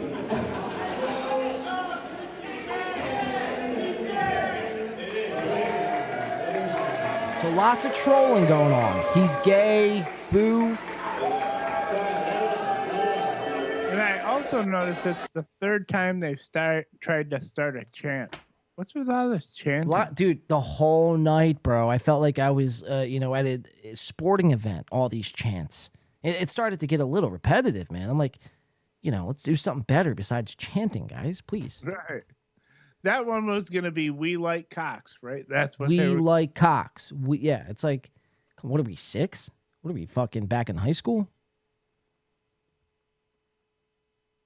All right, let's continue. So this is more just audio, but lots of trolling going along. There was a lot, like I said, there was a lot of trolling going on throughout the night. A lot of, people would just chant out, Alabama, and it was a direct, troll to Shuley. Very funny shit. So let's continue. Yes. Surely tell us a funny joke. So another troll right there. Shuley, tell us a funny joke. Hilarious. I got to play that back one more time because it's funny. Good shit by the audience members. Again, this is where your problem should lie, not with me. Surely tell us a funny joke.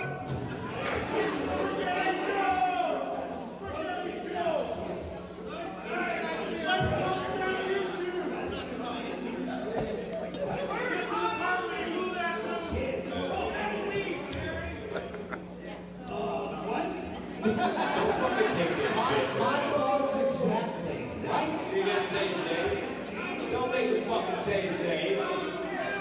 We're not gonna say it. All right, so but you get the point. So a lot of trolling going on there with the audio. Yeah, Bob even seemed to be getting riled. Well, the whole time they gave Perry the mic, and it's like, you know, when you're dealing with trolls, man, you have to fucking nip it in the butt right off the bat. If not, they're going to troll you the whole show, and that's exactly what happened. Like, it's like you're getting cucked in real time. You're supposed to be the quick-witted stand-up guy who does comedy and is, like, quick to fucking, you know, as Joe Rogan puts it, like, these are assassins of the mind. Like, they know how to really dissect the art form of comedy and really slay you. It's like these guys can't even handle, you know, fat fucking, you know, trailer park trash from Pottstown. It's like, what makes you think they're like Jedis with the mind, Joe Rogan? Now, I think if they would have gave like Bob the mic and just let him go at that guy for 10 minutes, Yes. he probably would have incinerated him. That's but what- they didn't do that. Dude, that's the biggest bright spot of that show last night. The funny was coming from Bob Levy. You know, it was his set was good, man. I will say, like, I went in there with an open mind. It wasn't just be like, oh, fucking. I mean, some of it was. I mean, most of it was. But you know, I did want to see what the fuck was going on. Let's do like a couple more clips from this Uncle Rico show. Let's All right, if you're talking to the chair, I'll be right back. Softcast's chair. What does Aaron M. Holt have to say about that? Aaron. This has been a very fun show. Very fun show, very fun week. All right, Aaron M. Holt, of course, on the ground reporting in this studio, having a good time with us, breaking down all the Uncle Rico live coverage you need. And obviously, with us tonight is Softcast Chair. Once or twice an episode, this is a reoccurring thing. Softcast, you know, his chair is very, you know, inspirational and just has a lot of insight. So I want to give a shout out to Softcast's chair. I want to continue with some Uncle Rico, then we're going to get into the comedy portion of the night, guys. So thank you for rocking with us again tonight. This is going to be a fucking fun show. This is a fun show. I'm having the time of my life, I will say. So let's continue on with the Uncle Rico, and let's just do this one. 13-second video. Quick one here. Boom. We'll get him later, Perry. Don't you worry. Oh, where'd it go? Hold on. Sorry. Boom. Anybody want it? There's your stuff on the floor. Anybody want it? So I'm very shaky. I apologize about that, guys. You got to understand where I'm coming from. Let's do another one here. Let's see what that one was. Okay, we'll do. Just trying to see what's good here. I have nothing labeled again. But we'll do. Let's do.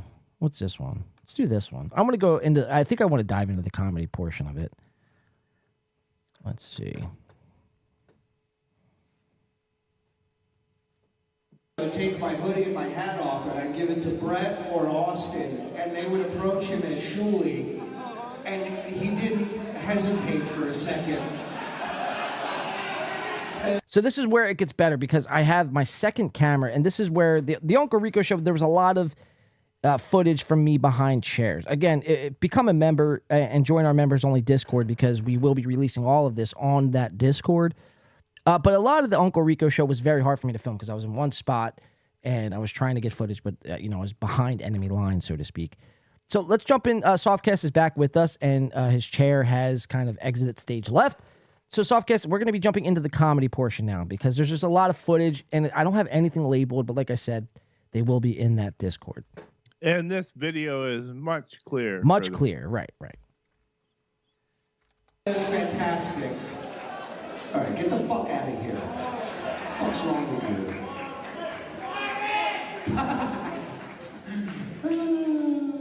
Bob and Perry made out last night. That was Bob and Perry made out.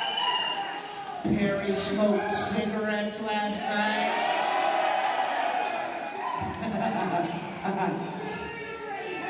He did. Hey, and he became a member of Hamas. I don't know how many you were watching.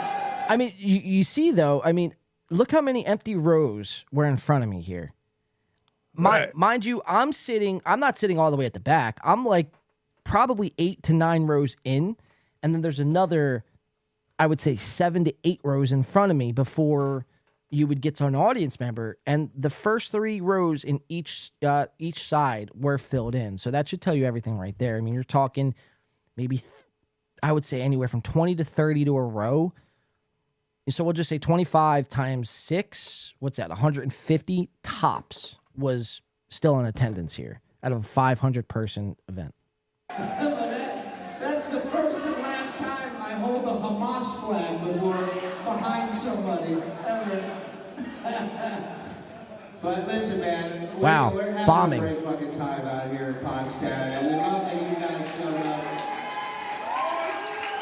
And we're gonna do stand-up, and we're gonna do meet and greet, and we're gonna eat, and we're gonna drink, and we're gonna get high. See, when all else is going bad, you tempt the dummies with eating, drinking, and getting high. You know? Everything they're gonna get for being here tonight. He hasn't really told a joke yet. No. So I'm here to tell you, Shuley didn't do any stand-up. He's emceeing the event He- because he runs the network. He's very busy. Right. He's a busy man. You know, he has no time to write any jokes, and he just performs. No stand-up, and he only does a couple podcasts a week. So Shuley Edgar, everyone, as we like to call him, Bob Shuley around here. Jump these 3 and fuck them all in the ass. So he's talking to the hecklers. Out of love, because I love you. Listen, I want to bring out right now. Okay, so that's where it ends, and this is where it gets good, guys. Hold on, sorry. And they would approach him as Sorry. All right, so this is where it gets good, guys. I'm so fucking excited for this, guys. Sorry, this is the main fucking course. I'm so pumped.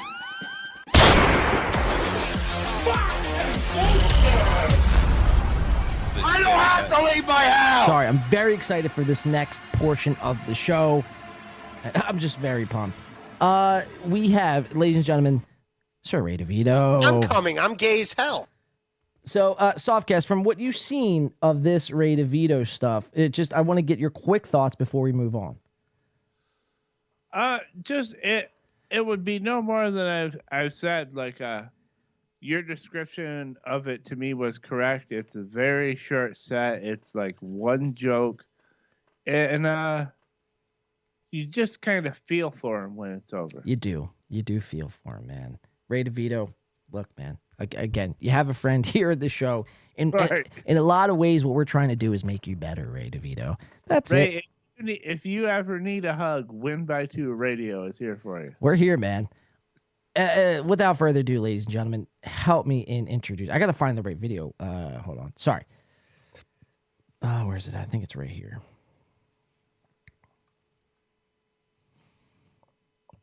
Yeah, come on. Deposit box in the bank.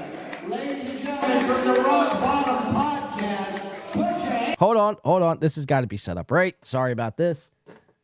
Kevin Brennan, don't fucking hate my show because my clips don't load. At least I got clips. All right. So this is Ray DeVito. Let's go. 3 minutes and 57 seconds. Deposit box in the bank. Ladies and gentlemen, from the Rock Bottom Podcast, put your hands together for Cleveland's funniest comic, Mr. Ray DeVito!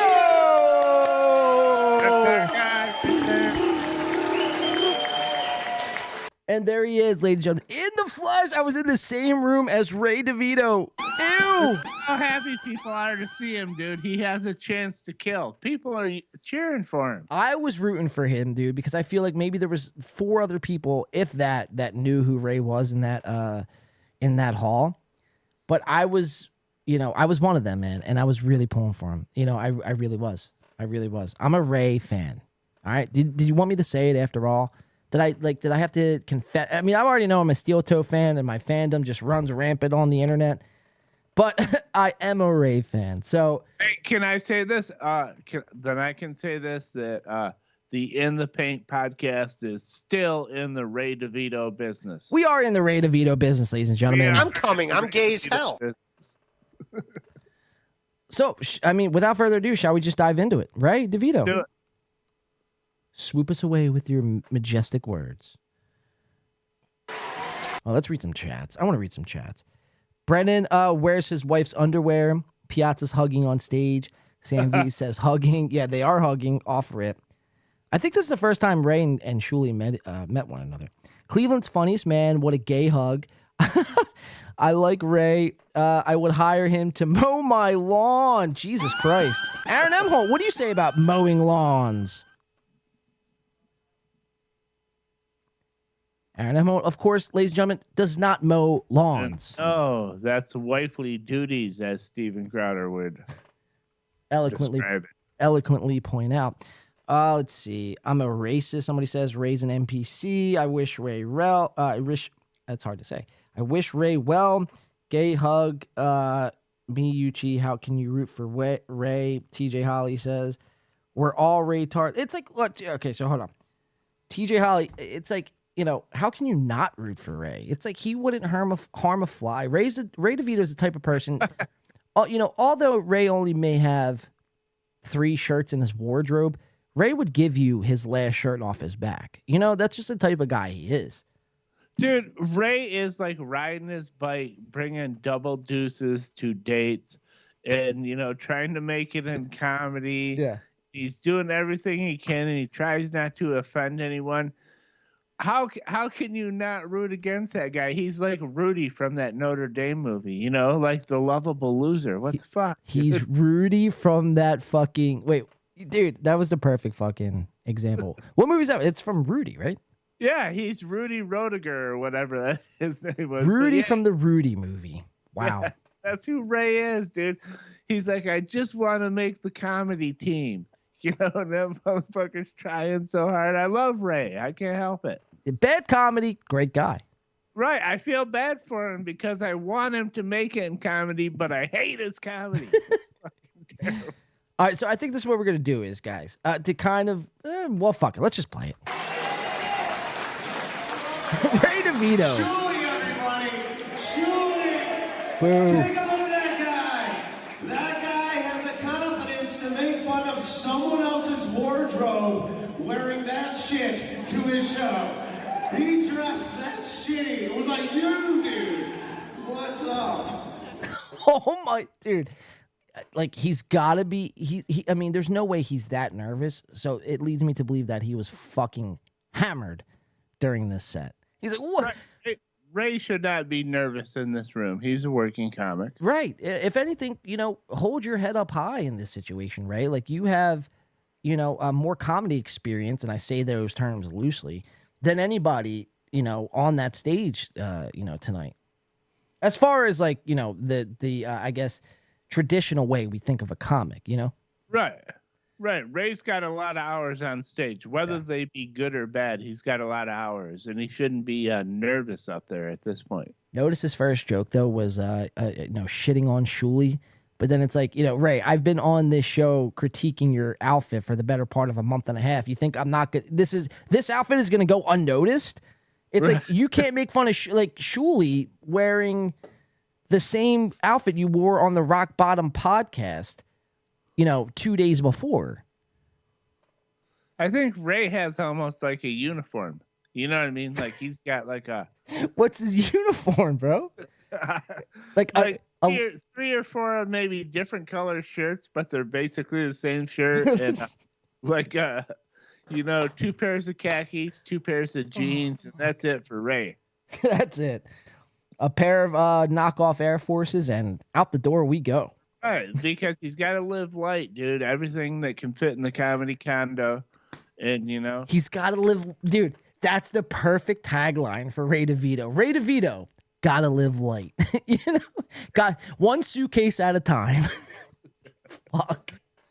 Dude, he's got all his clothes in one bag and his bobbleheads in another. And that motherfucker's out the door and gone. Ray DeVito can pop up anywhere in a whole new world. He could be anyone he wants tomorrow, dude. You just gotta go for it. God, we love you, Ray. I love Ray DeVito. How can you not love Ray DeVito? I'm coming. I'm gay as hell. Fucking hey, dude. Again, take it away, Ray. How you guys doing? What's going on, Pottstown? Who listens listens to my podcast, I don't care. You're not going to offend me if it's just too much. That's respectable, man. That was like 12 people that like, or maybe less than that. Maybe six people. You got to give them credit because even when you ask that, even if people listen to it, they're gonna be like, "Fuck your podcast." You're gonna get shit. Well, so. yeah, because this was the same audience that is trolling Shuley, and this is a Shuley event. So the fact that Ray DeVito even got applauses and no boos, mind you, no boos, was I guess pretty good for Ray standards. I'm gonna do jokes 'cause I don't want to fuck it up. I don't know. I know Perry's great. But and again, he goes right back to Perry's great. Like that's his like baseline. Like everybody's got to be great. Yeah, you get a little nervous. You go, "These people are here for Perry. Say you like Perry. Right. Say Perry." The prank is they just pretend like someone's breaking into his house at all times. That doesn't sound fun at all. Like I have some fucking baseball cards, bitches, and if someone was breaking into my house, I'd be panicking all the time. Like what? What did you do to my Don Mattingly? What? So a heckler, after his first attempt at a joke, a heckler jumps right in. The same hecklers that I mentioned that if you're on the stage and you're looking to the right, were the same hecklers that try to impersonate Perry. So these guys, were heckling the whole show, and then Ray gets taken off guard. Like you see him here. Can I back this up? Yeah, I can. Wow. Okay. Now where'd my video go? Take my hoodie Oh and no! my hat Fuck. off and I give it to Brett or Austin, and they would approach you and Shuley. And Hold on. Sorry about this, guys. For a second. What? That was fantastic. All right, there it is. All right, get the fuck out of here. I'm gonna go. I was just. Sorry about that. Hold on 1 second, guys. That got fucking weird. I'll go right back to it. Here we go. I don't know what happened. I tried to rewind, and all of a sudden, it just like stopped the video. And while John's finding the spot again, I just want to mention how bad Shuley's production was. Shuley's So bad. All right, hold on. I got the video. I'm just going back to the spot. All right, here we go. So Ray is currently in this moment in time battling a heckler. We'll just go there. Boom. Who listens to my podcast? I don't care. All right, so this is around the spot. Well, I'm gonna do jokes because I don't want to fuck it up. I don't know. I know Perry's great, but the prank is they just pretend like someone's breaking into his house at all times. That doesn't sound fun at all. Like I have some fucking baseball cards, bitches, and if someone was breaking into my house, I'd be panicking all the time. Like what? What did you do to my Don Mattingly? All right, so we already heard this one. What? Heckler. What? Fuck yeah. All right, awesome. So that was Ray's first attempt at a heckler, kind of, not something opposite what Don Mattingly would do, and that's swing and, miss. Swing and miss, Ray, here. Hey, can I make a comment right here? Because I was Sure. thinking about we were talking about how small Ray's place is and how little it takes to be Ray. Like, you can put everything that is Ray DeVito's life in a suitcase and be gone, right? Right. So he said he had baseball cards. He might have a very expensive baseball card collection because I imagine it's very fucking small. So it's only got to be like a few cards. You know what I mean? Yeah, and that's like, what are those few cards? Right. He could have a bunch of really expensive ones. Because I know guys that collect cards and they got like rooms full of them. Dude, you're fucking blowing my mind right now. Because it's like, what if this is Ray's, like, this is his escape. And, he's giving it a shot at comedy. And he's going to see how far he could take it. But if it didn't work out by the time he was 50, he was going to take his baseball card collection, cash him in, and go live this like Pablo Escobar style life, like on a yacht. He's a baseball card baron, and we don't fucking know. And we don't even know. And we're the assholes, right? At that point. Yeah, we're like looking at Ray going, "You big dummy," and he's getting rich on baseball cards. But at the same time, it's like, all right, is Ray DeVito playing 4D chess with us? You know, it's like, let's call a spade. It's funny to think about. It is funny to think about. I will give you that. But for a second there, I'm like, wow, like, what if that's the case? He's got, like, you know, Ken Griffey rookie card, Bo Jackson rookie card. Right. He's got some real fucking serious shit. And he's just doing, like, everything he can to be, you know, a comic until he's got to cash these in. Like, this is, you know, that's Ray DeVito's, like, what would you call it? Rainy day fund? Yeah, his rainy day fund. His legacy. His legacy. Ray DeVito's legacy. One suitcase at a time. Let's keep going. I'm gonna go. I was just in New York City the past 2 weeks. I don't know if you know the subways are shut down. People are protesting because do you guys see the street performer, the Michael Jackson, the street performer got fucking choked out? He's happy he got choked out by some Marine. This is a good joke. Check this out. All right, real quick. Dr. Chow coming in with $1.99. He has shown his card collection. It's 10 to 20K tops. This has been a very fun show. Fuck. Sorry. 10 to 20K tops. So it's actually less than his best year in comedy is the amount of money he has stored up in baseball cards. That's like having a Harley Davidson. You know what I mean? You had a motorcycle that was worth like $9,000. You know what I mean? So it's like that. And we appreciate the $1.99, Dr. Chow. It's like, yeah, you know, at that point, it's like, take that money. And I don't want to sound like a fucking square here, and I hope I really don't come off that way, but it's just like really the God honest truth, or it's at least something that I think that, you know, I believe in. But it's like, well, just don't you think 10 grand, 20 grand especially could change Ray's life? Like get him a car and fucking kickstart whatever it is. Yeah, dude. 10 to 20K isn't something. I mean, it's not much money, but it's not something where it's like. I mean, it's a decent chunk, but it's at the end of the day, it's not life-changing money. But yeah, you're right. I mean, he couldn't, you know, buy maybe like a $7,500 car, right? And like, you know, a down payment on an you know, a condo or a paint or you know, just move into an apartment of his own. Right, and get a full week's worth of work clothes and fucking do something. Right, you know, maybe shave a little bit, you know, get his hairstyle a little better, and then, you know, hit the job market, dude.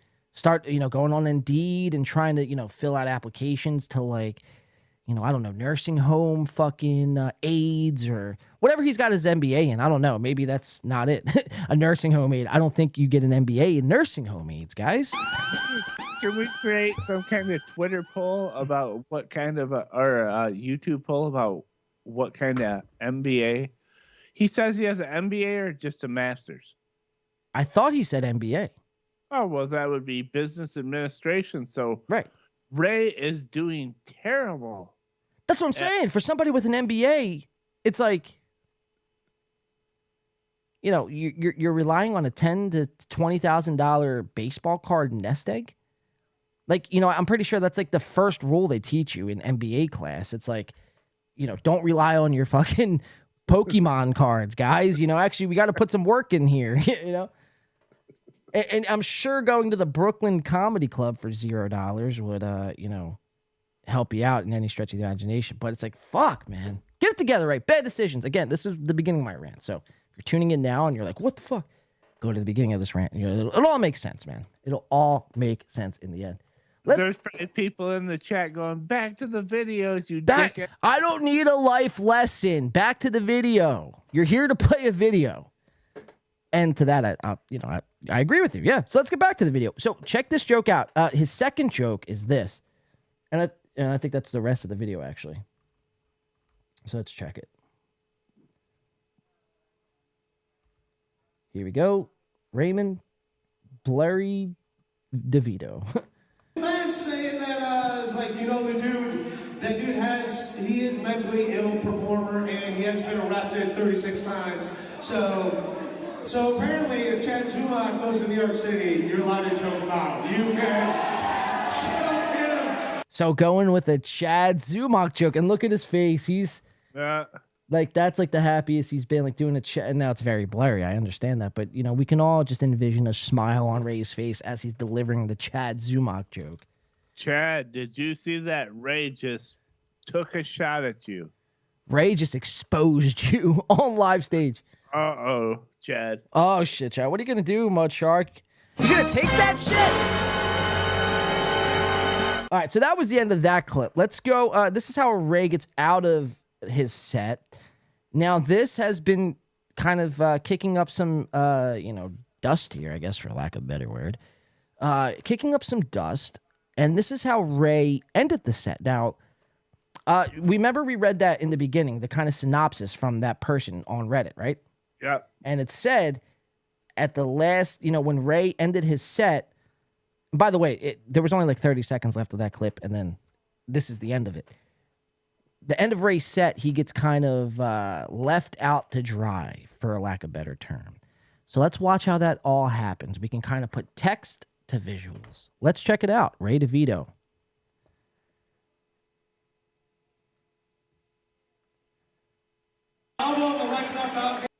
Here we go.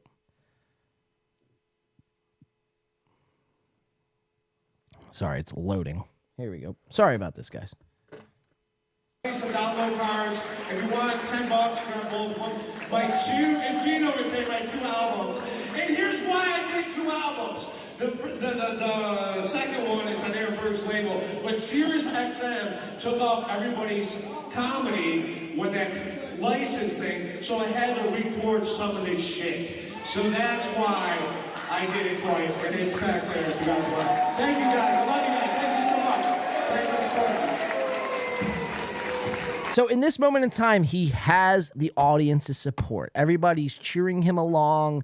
Okay, you attempted the comedy set. It was only 4 minutes, but you at least attempted it, and you didn't completely fall on your face, right? So he's got the audience support in here, and he's walking off stage, but in typical Ray fashion, something tells him to hop back on the mic, and then this happens.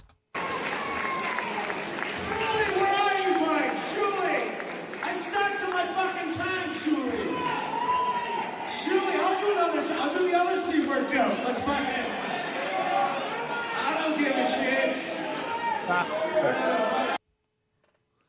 He said, I stuck to my fucking time, Shuli. So Shuli gave him 4 minutes. Wow. Yeah. So good observation there. So yeah. So he knew Ray DeVito was traveling, across the country here to do this show. And before Ray gets on stage, he's like, Shuli goes up to him and he's like, yo, man. And I think that's Ray's way of being pissed about it. I came all this way for 5 minutes and then nothing's going on. So he's saying, I stuck to my fucking time, and now what are you guys doing? So you think this is a live sabotage from Ray? He's kind of like... Well, I think Ray's been trying to grow a set of nuts lately, and I think this is Ray going, what the fuck, dude? You said 5 minutes, and my 5 minutes are done, and you got nothing here? I came all this way for this? So that's what a lot of people are saying. Ray is drinking on stream again. Oh, is Ray live right now? That would be gold if he was. Not done yet. Jared says, Dr. Chow's laughing. Clubfoot. Okay, so they're cross-talking. Somebody says, oh my God, LOL, Ray is pissed. Go, Ray.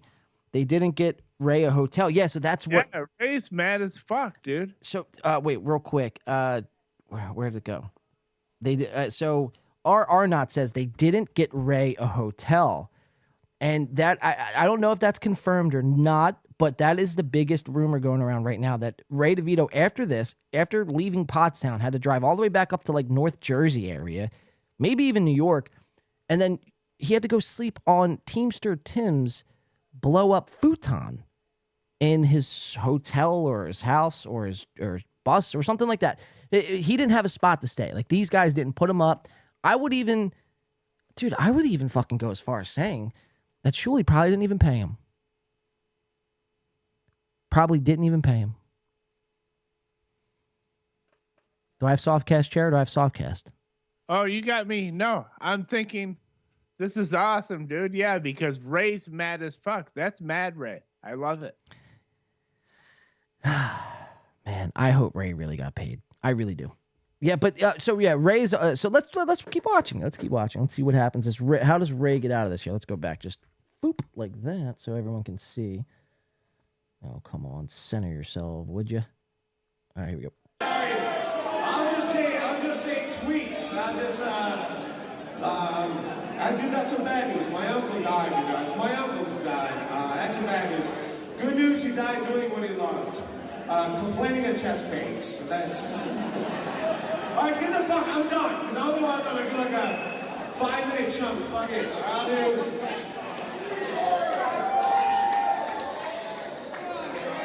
Is anyone... Oh, okay. I'm supposed to introduce him. No one told me that shit. You see the problems I have? So he's just saying he was supposed to introduce the next person, but nobody told him that. So Shuli goes up to him backstage. He fails to tell Ray what he has to do next. So Ray, in good comic fashion, is like setting up the next person. Like, thank you so much, guys. We love you. Appreciate. Pick up my album. Like, that's professionalism, I would say, Ray. I'll give Ray that. Hey, wait.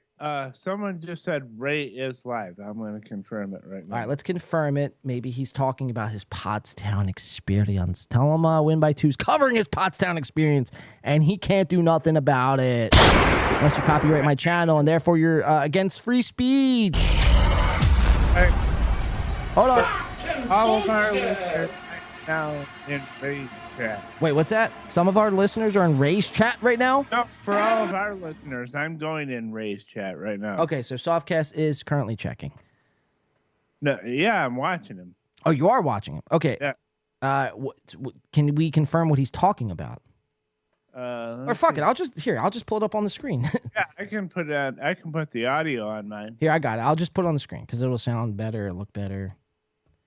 I'll talk to him. You put the audio on. Yes, I'll play the video. Well, let's just tune into Ray. Let's see what's going on here. Ray live from going live, recap and playing my set from Pottstown. So Ray's playing his set right now. Oh no, so he's trying to play his set. Oh, fuck, man. What are you gonna do? Right, it happens. It happens to the best of us. Let's see. So I do know that. No, I know you're not allowed to do it because I know comedians that got people's channels taken down because of that. So you're not allowed to do that. That's a giant violation. If you're a registered artist and people are putting up your songs or your recordings without permission, like you can get them taken down. Wow. Yeah, I already know that. There's already like comedians that are good at that know the way to go about that. So you're not allowed to do that. Wow. Threatening the ban. Dude, I work at New York City comedy clubs. You're wow. You're not allowed to do that. Ray DeVito. I'm going to tell him. Shuli has played Stuttering Johnson. You're really not allowed to do that. I know that because I know. Yeah, but people do it, Ray. I know it's that, transformative content. Like people have recorded people at the Stand Comedy Club before and put the videos online, and they get those people's YouTube channels shut down. Wow. I've never done it before, but I know you can do that. You hear this? Okay, he's never. Okay, I've never done it, but I know people who do it. Then ban us. You're not allowed to like just randomly film Dave Chappelle. Ray wouldn't do that. You're not allowed to do that. I guarantee you. I promise you that there's a law that you're not allowed to do that. I'm gonna super chat him. All right, let's hang on. I'll super chat him. So it made the analogy. Dave Chappelle would never. He would. Dave Chappelle locks up people's phones. I don't know what to tell you. Thank you for the $2, but I promise you're not allowed to do that. Luckily, Shuli will know about that, and Shuli will be able. Oh, are we at war with Shuli now? Dr. Chow says, I just got timed out by Ray for saying it's allowed. I'm not a lawyer, yes. I'm definitely not a lawyer, Thank you, but Dr. I know Chow. for a fact right, you're not allowed to do that because I know comedy clubs go out of their way to get people. Dr. Spaghetti Tooth John says, channels. Ray could not get his video to work. Channel shut down. I'm just saying, dude, just don't put it up. You're definitely not, I promise you. Why is Wi-Fi Wi-Fi not allowed freezing? to do that? I promise you. I know that. I can guarantee that you are not allowed to do that. Guaranteed. Ray, I had 2 queen beds in the basement. I wouldn't have done anything to you. I wouldn't do to my wife. I'm on Ray DeVito's it's side. All good, man. Yeah, that definitely put me in a weird spot because, like, to find that out like last minute, like to find that out while I was already there, you're like, come on, man, really? Look at how much money he's making. Ray, this is a good with night for his Ray. third $10 shit. Yeah. Did I just pay you more than Pottstown? Pretty much. Wow. Pretty much you did. $10 super chat just came in. Did he get paid more than that in Pottstown? He said pretty much everything we've been saying. Fuck. $10. I don't have to leave my house. Fuck. It's like, what are we talking about here? Like, hey, where's the guy we just see? And I did not know Perry's whole thing. I did not know that persona. I did not know Pups this get a lot like that First shit, Amendment. I can't pronounce your name, but like, is that really a thing? Thank you. Because like, it's at least when I saw it, it wasn't an act. Backstage, he was like really like it's mad wartime. at whoever that guy is that's in the movie with him. Like, he was like gonna fight the guy. I told him he's allowed to do it. What are you going to do to stop him? For showing him footage of people pissed. robbing his apartment or whatever. Like, so if that's I don't know. Again, I don't know. Hey, I don't know. guys, maybe he is on it. guys, I don't know. I want to say this. All these guys. First of all, that wasn't a set. It wasn't a set. You're arguing with hecklers. You did one joke about Chad Zumach, which you do on every one of your podcasts.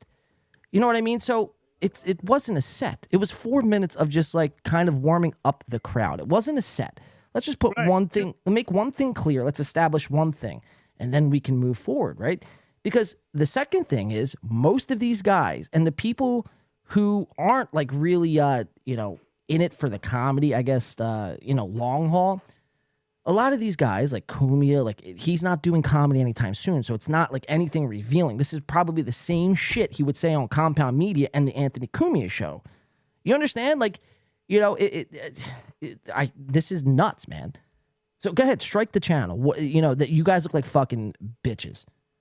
I was taken down for putting up stuff. You're not allowed to do that. I promise you, you're not allowed to do that. Yeah. You're not. The fact that I'm a comedian. It's like whatever happened to the First Amendment. Works out there. Yeah, it can be done. Is this your Ray? A venue like the Stand can shut it down, claiming they own it because it happened at their location. You can't do anything about it. I can contact Soljos.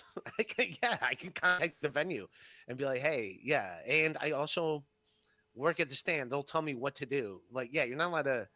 You're not like wow, dude. Hold on, I got a lot of chats coming in here. $4.99. Dr. Spaghetti 2 said, I'm sorry, and I don't. I tried to tell Ray to snipe your show while you played his video because he could not get his to work. I also told him y'all were complimentary. Thank you, Dr. Spaghetti 2. Yeah, that's really all it is. Yeah, thank you very much for that. Because as we said before we knew Ray was live, we like Ray. Hold on. But yeah, you're definitely not allowed to do that. I promise you're not. Oh my God, dude. He's like quivering in his boots. Dick Fitzwell says, Carl did it on MLC. Yeah. Enough said. Enough said. So go after everybody who's ever played a comedy set on their channel. All right. I'll wait. And then I want to give a shit. So who is that? Dick Fitzwell. Appreciate you. Compound was and then LL Cooley for 2 months says Ray is certified half wit. Yeah, dude. I mean, come on. That's already released. Yeah. I don't know if they bought the album or not. Like, that's material that's already been released. So if Compound plays it, great. You did a Chad Zumach joke. But if it's something that's not released of mine, you can't just take it and play. I promise you cannot do that. If I released it and it was something, go ahead and play it. A Chad Zumach joke? Is it released? You're not allowed to do that stuff. Jesus Christ. We released it. It's out. Jimmy I. It's out. It's done. What are you going to do? Strike me or not, motherfucker. I'm not going to sit here and play these like... You're going to see what I'm going to do. Because like that definitely was like a last-minute curveball that I was not expecting. Right, I've paid you more money over the course of your career than the Shuli Network. Going down the street to crash, and I was like, wait, you can't crash here. It's like, that's part of the reason why I'm here, because I had a place to crash. I wasn't coming here out of the blue for the fuck of it. I assumed. Hey, stop Andrew, it. Thank you. Win by 2 is hold on. In the rate of it. I would let it go. Wow. I'll talk to them.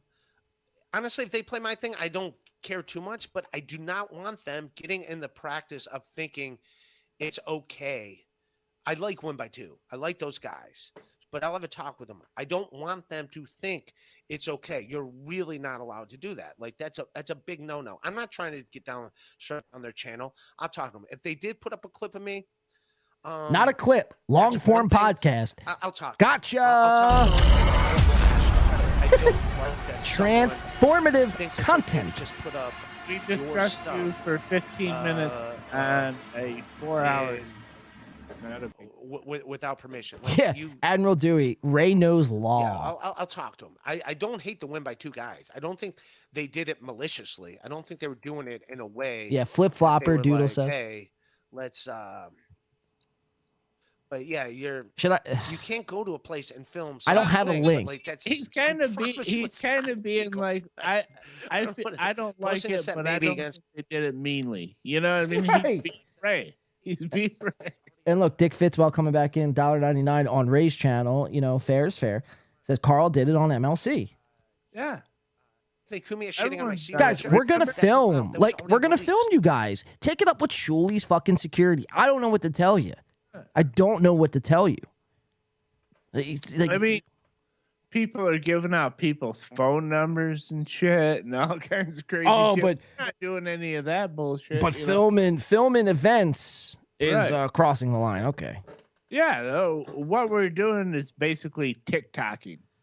We're No, TikToking. what we're doing, Softcast, is live journalism. That, Yes, you're absolutely right, but it's no different than a TikToker, is my point. We're influencing. I mean, you went there to cover this show. Why wouldn't you film? Voltaire says, Win by Two are speaking very negatively about you, bud. No, we're not speaking negatively about Ray. I promise you, people have gotten in big trouble. I've worked at comedy clubs. Ray, Win by Two and none They've gotten comics YouTube don't channels shut adhere down to because stand-up they- ethics. Exactly.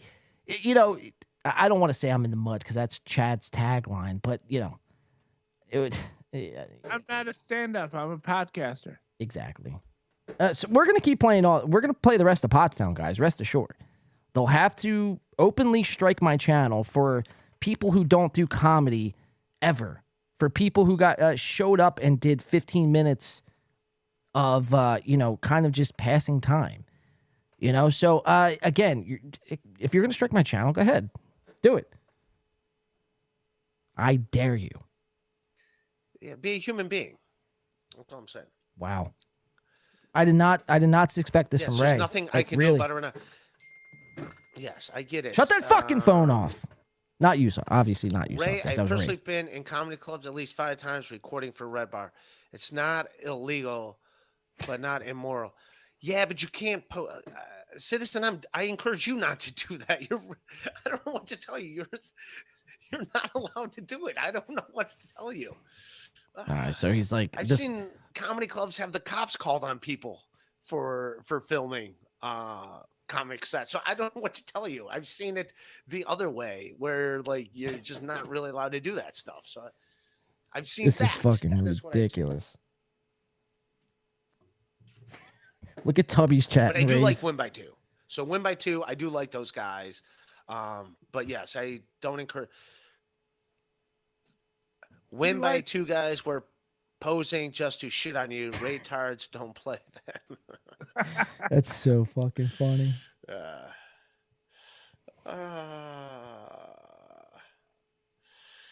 Yeah, I don't know what to tell you guys. I don't know. But I encourage you guys not to go to comedy clubs and film comics and then post it on. Okay, it wasn't a comedy club. It was a Just wedding don't- hall reception. Don't do it. Even if it was Banquet somehow hall. legal, don't do it. That's a was a dick random move. You're being a banquet giant hall asshole. for, Oh, wait. Oh my goodness, Ray. Search for the Big Three podcast. Did you hear what he just said? It's 3 years that? worth of. He said, you guys are Eric being dicks Caravello, and you're being handled by two giant great minds, assholes. Don Barris and Don Barris was there last night. Wow. He was a nice guy. He was a good guy. Surely these comics, these quick-witted geniuses, these assassins of the mind can handle a guy doing a show, showing up with a camera. It's like, what are you so ashamed about? Like, what don't you want getting out? Oh, it's my intellectual property. Guess what, motherfucker? You're sharing that intellectual property. And if you had a problem with it, again, you would take away the cell phones. hire a better security team. I don't know what to tell you, man. I don't know what to tell you. If that security guard would have came up and taken my phone or whatever, told me to listen, come outside. I'm going to tell you this one fucking time. You're not filming or like something, dude. You know what I mean? It's right. I just told you to leave. Like I told you once before, buddy, you're out of here. 3 times. 3 times. And he's like, you can't take video, but you could take pictures. Oh, Carlos is on. I'm curious to see what Carlos has to say. Do I really give a shit? But I do not want people to be in the practice of doing that. That's gone. It's 2023. All that shit. Carlos, I understand what you're saying, but Carlos is on our the side. horse left that barn 10 years ago. Thank you, Carlos. No, I've seen people get arrested at comedy. Arrested at comedy club. Do you hear this motherfucker, dude? Holy shit. John says, how dare you record Ray drunk rambling? Yeah, $2. Thank you, man. Appreciate that. Yeah, it's like sets and all that stuff, but this shit happened though. I'm just trying to help you out. Put a stop to it, Ray. Yeah, what are you gonna do? There's a lot of YouTube channels out there. Arrested, I tell you, they get arrested. Arrested. LL Cooley. Wow. No, I don't like your comment, though. Fix your fucking Wi-Fi. How many things have you been wrong about in the last 2 months? Arrested. It's not illegal. Imagine me behind bars. And a club can have you booted. Yeah, You'll see my mugshot. Cops called at comedy clubs in Yeah, New York it's City. like it's like you can. Yeah, you're not adhering to the policies of the business. It's not. Oh shit! I just knocked something over. I just was mowing the lawn. I was making shit for my kids, but I just had to come on and tell you that. Thank you, Carlos. Right, my dad did federal time for recording Bob Hope. Go subscribe to Insufferable Best. That had to be concentrate on what Terry Nee says. Would he bring in the whole fucking production team? Because that was a big deal back then. It couldn't be just a phone. Is this the end of you and the Shuley network? No, I don't think it is. But we gotta I don't like being used as a pawn for if were they just fucking with me by being like. So you ended up losing money on this? I didn't make money. So you lost money, Ray? I'm sorry. Fuck, man. That's bullshit, Yeah. man. That's King just, Kong or I don't get it. Is this a Pennsylvania $10? What's PN? Missed the end of the story. I don't fucking Where did know. you sleep if they didn't get? I God got my damn own it, hotel room. dude. It's like I thought you bumped Yeah, the dude, team it's it. What the We fuck? covered the event. Soft cash. Make money. That means you lost. you lost money, Ray. Sometimes with this guy, dude, I really do want to be in the Ray DeVito business. I want to be like Team Ray all the way. It's catchy slogans. You can do a lot with it. But he starts acting like this, man, very flaky, threatening me with jail time. Imagine that. Fuck, man. It's like, you make it hard for people to, rally around Ray. XMM, welcome to the stub toe, XM. And we appreciate the support, man. This is nuts, dude. I mean, I honestly, I'd be lying to say if we didn't expect, this sort of behavior and probably a lot more moving forward. But guys, again, I'm not the problem. Stop looking, that everyone else is the problem. Stop trying to point the finger. Look within. How can I do a better job?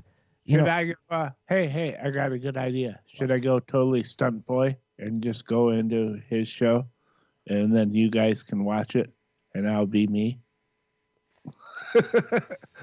Nah. I mean, should I just tell him right now, Ray, invite me in and then I'll dump out of this show and then you guys can watch it? Because it gets too, you know what I mean? It's like, I'm not going to send Ray a link. I have no interest in talking about Ray. No, I'm saying I'll No, leave. I know. So, Look, I'm in no interest of, trying to patch this fence up right now. You know what I mean? I'm not interested in doing that.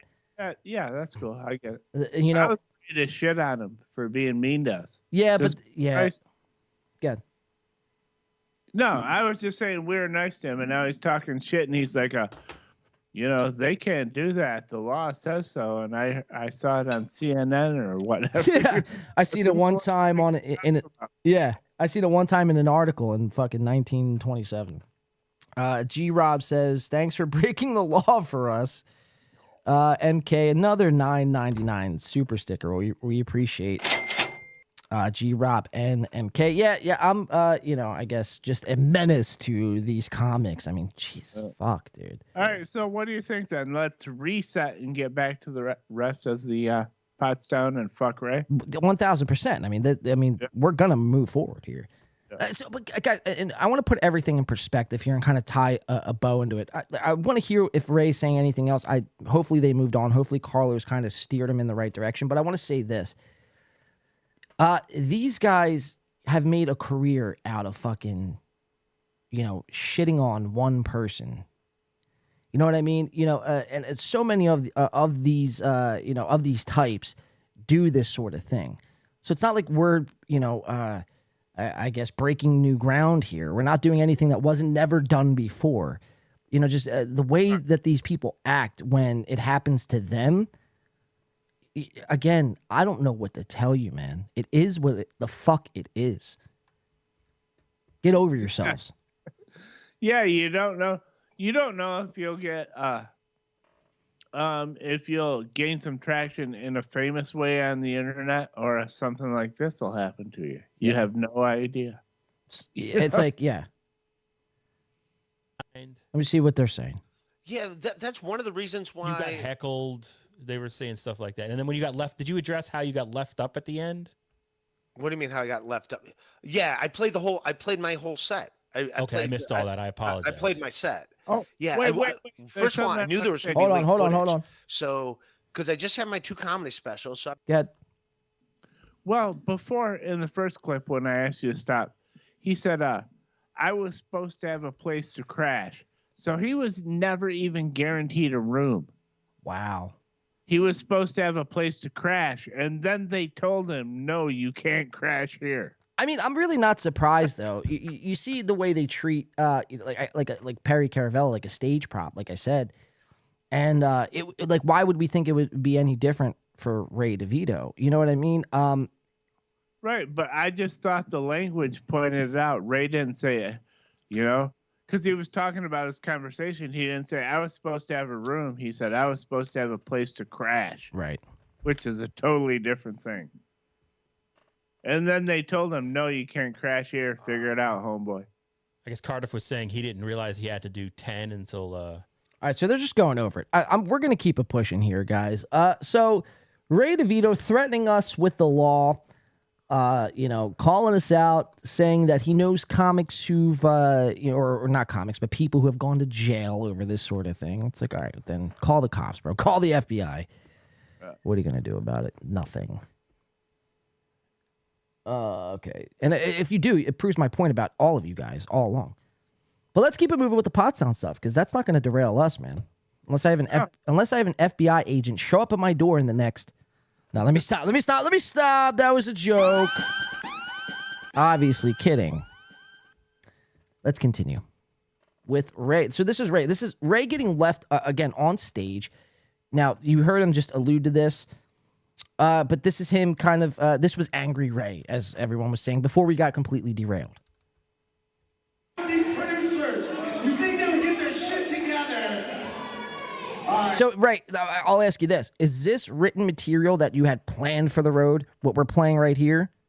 I'm just trying to find the line in the sand. Right. Right. We don't want to steal his set. Yeah, we don't want to, God forbid, we steal your jokes for a upcoming set. I love this guy. My favorite potato, Mr. Cardiff Electric, everybody. Ladies and gentlemen, Ray DeVito, let him hear it. Come on.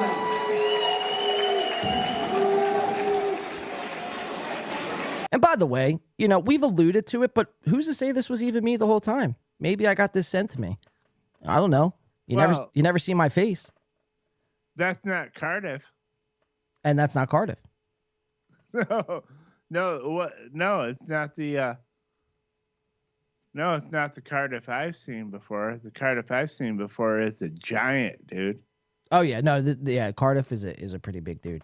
But Shuley comes out and Ray exits the stage. That didn't sound like a woo, sir. That sounded like a boo, and I don't like that. Ladies and gentlemen, you saw him on the podcast. As I said before, he is the lifetime achievement. All right, so that was the extent of the Ray coverage. I do want to get into this Cumia stuff though. See what the chat is thinking. Of course, let's pick all their brains, see how everyone's doing, check in. Let's see here. Sorry, my chat is a little behind. It's okay. So I think my chat is just behind. It's illegal to sell it. Dr. Chow says it's not. Wait. Yeah, he says it's not. It's illegal to sell it. Yeah, exactly. We're not selling anything. Hold on. My YouTube chat here is catching up, guys. Sorry about that. 1 second. Come on, come on, come on.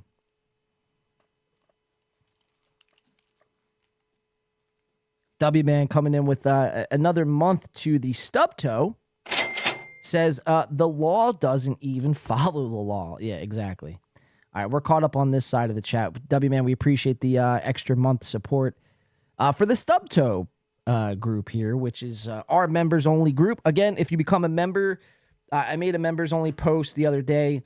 And that was entailed to a link to our members only Discord. So join today. We pop in there quite often, and you guys you guys could chat with us there. Again, I'll be releasing all of that on our Discord as well. So, all right, let's keep it moving. I want to keep the Pottstown vibes going. I think I need to get more whiskey though. I'm out of whiskey. Fuck, I might need a beer. I don't know. But the fuck was that? The Seinfeld drop? No, that's a highway to the danger zone. The baseline start. Oh yeah.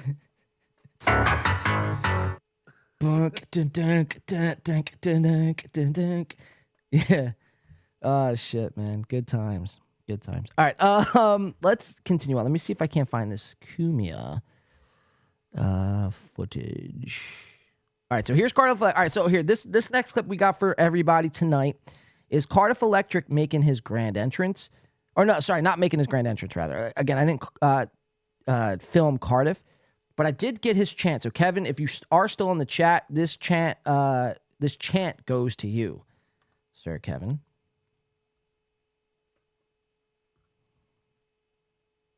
Let it load.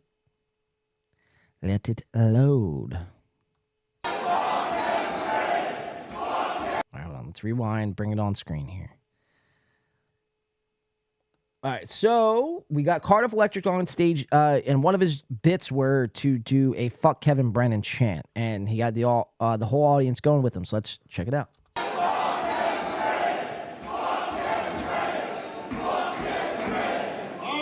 So I'm not sure if everyone can see that, but this is everyone's favorite potato, ladies and gentlemen. Whoops, sorry, that's steel toe. Everyone's favorite potato, Cardiff Electric. Obviously, we all knew that he wasn't a real potato, right? He was a man behind that screen, after all.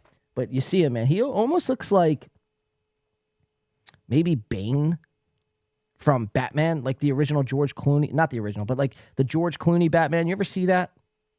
Yeah. Oh, yeah. And Bane is like this weird character. I think, fucking the way Tom Hardy, the way Tom Hardy played Bane in The Dark Knight was far superior than this George Clooney Bane. But if you guys remember that Bane, he's got this gimp mask on and all these wires attached to the back of his head. That is describes this image that we see here on my TV tonight. But yeah, this is Cardiff doing a "Fuck Kevin Brennan" chant to the crowd.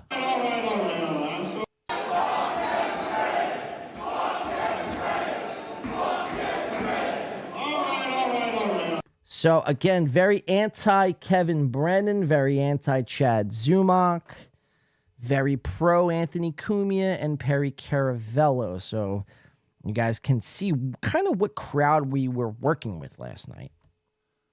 Yeah, it must have been awkward for Bob to, even though most of his bread and butter comes from the Shuley Network, but to see the whole crowd just chanting "Fuck your co-host, Bob." That must have been quite strange. Bob, again, and we didn't get any Bob. I didn't want to do Bob Levy footage because he crushed it, quite frankly. But let's go to the next stand-up here. All right, guys, you know him as Freddy Krueger, somebody who got catfished by a 14-year-old or a 40-year-old masquerading as a 14-year-old. He runs the Compound Media Network. Ladies and gentlemen, Anthony Cumia's stand-up here, live from Pottstown. And again, it's not stand-up. Let's just make one thing clear. It's not stand-up. It's just rants. Yeah, it's hey, people know me. They'll laugh at most stuff I say. It'll be fine. Now, I'm not going to play the whole thing because it's 12 minutes long, but we'll play like the first minute, and then we're going to play the last minute. Cumia, the way this shit ends is nuts. Let's check it out. Oh, I'm sorry. It's not Cumia. It's Mike Morse. We'll do Mike Morse next. Let me find Cumia. Sorry. I feel like I set that up for Cumia. It would be wrong for me to do anyone else. I think it's here. Yeah, it's here. Okay. Sorry about that, guys. Here we go. It's loading up.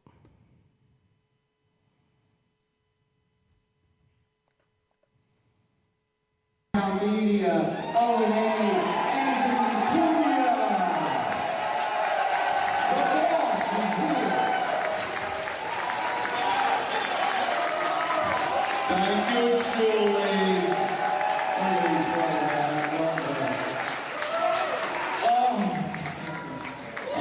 Evangelization.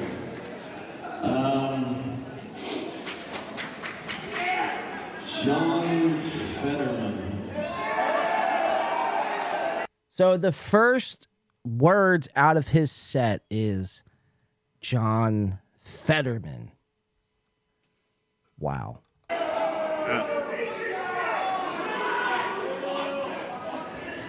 Do you realize every state... Now, Cumia, I do want to ask you here, is this any stand-up that you're going to be taking to the road and trying to recreate and perform? Or is this just kind of drunk ranting? Please. Yeah, it's like, hey, I'm in Pennsylvania. Let me talk to you about your retarded congressman that just had a stroke. Right. You know what I mean? It's like, give it a... What the fuck? Like, no one cares, dude. We get it. He's, he's dumb. He's, John Fetterman. I mean, enough said. It's like... It's almost like the Stuttering John thing. It's like they target these guys and make buffoons out of them. I mean, some of it's funny at first, but after a while, it's like, okay, we've heard John Fetterman jokes since November. Yeah, and I really just don't want to hear political jokes. If that's what you're coming in with, I don't even care. Well, no, you could do political jokes, but it's like, be funny with it. Like, George Carlin did political jokes, but he made points and he was funny with it. Like, there was a way he was, there was a message he was trying to convey with his political satire. And, he executed it, man, with telling a story and kind of you giving a little bit of insight and leaving you walking out of the venue sometimes, like questioning, like, he brought up a lot of good points, man. But he was also funny with it. There's a difference. Yeah, Cumia rants.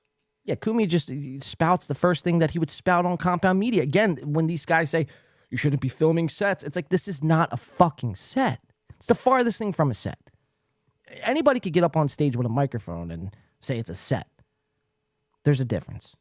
Let's keep watching. In the Union now looks at Pennsylvania like you used to look at the house that had the retarded kid in it. Remember that? You drive past and go, that's the Johnsons that are retarded. It's retarded. It's a sin. It's a sin. Sin. That's how we all look at Pennsylvania now. It's the lights were always out, the lawn was a little overgrown.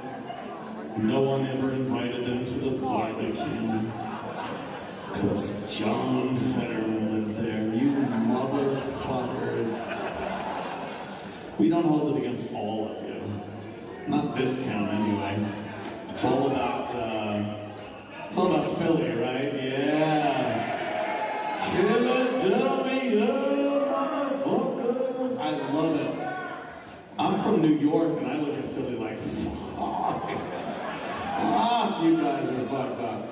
All right, so you get the point of Cumia's. I mean, this was like the general energy that was coming from Cumia. We're about 144 in. It's an 11-minute set. So let's go to the last minute.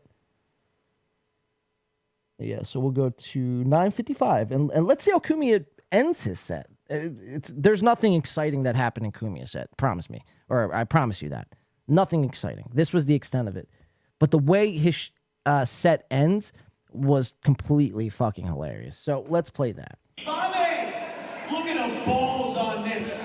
Trans jokes. Fucking beautiful. You ever seen a cock like this? Yeah. You subscribe.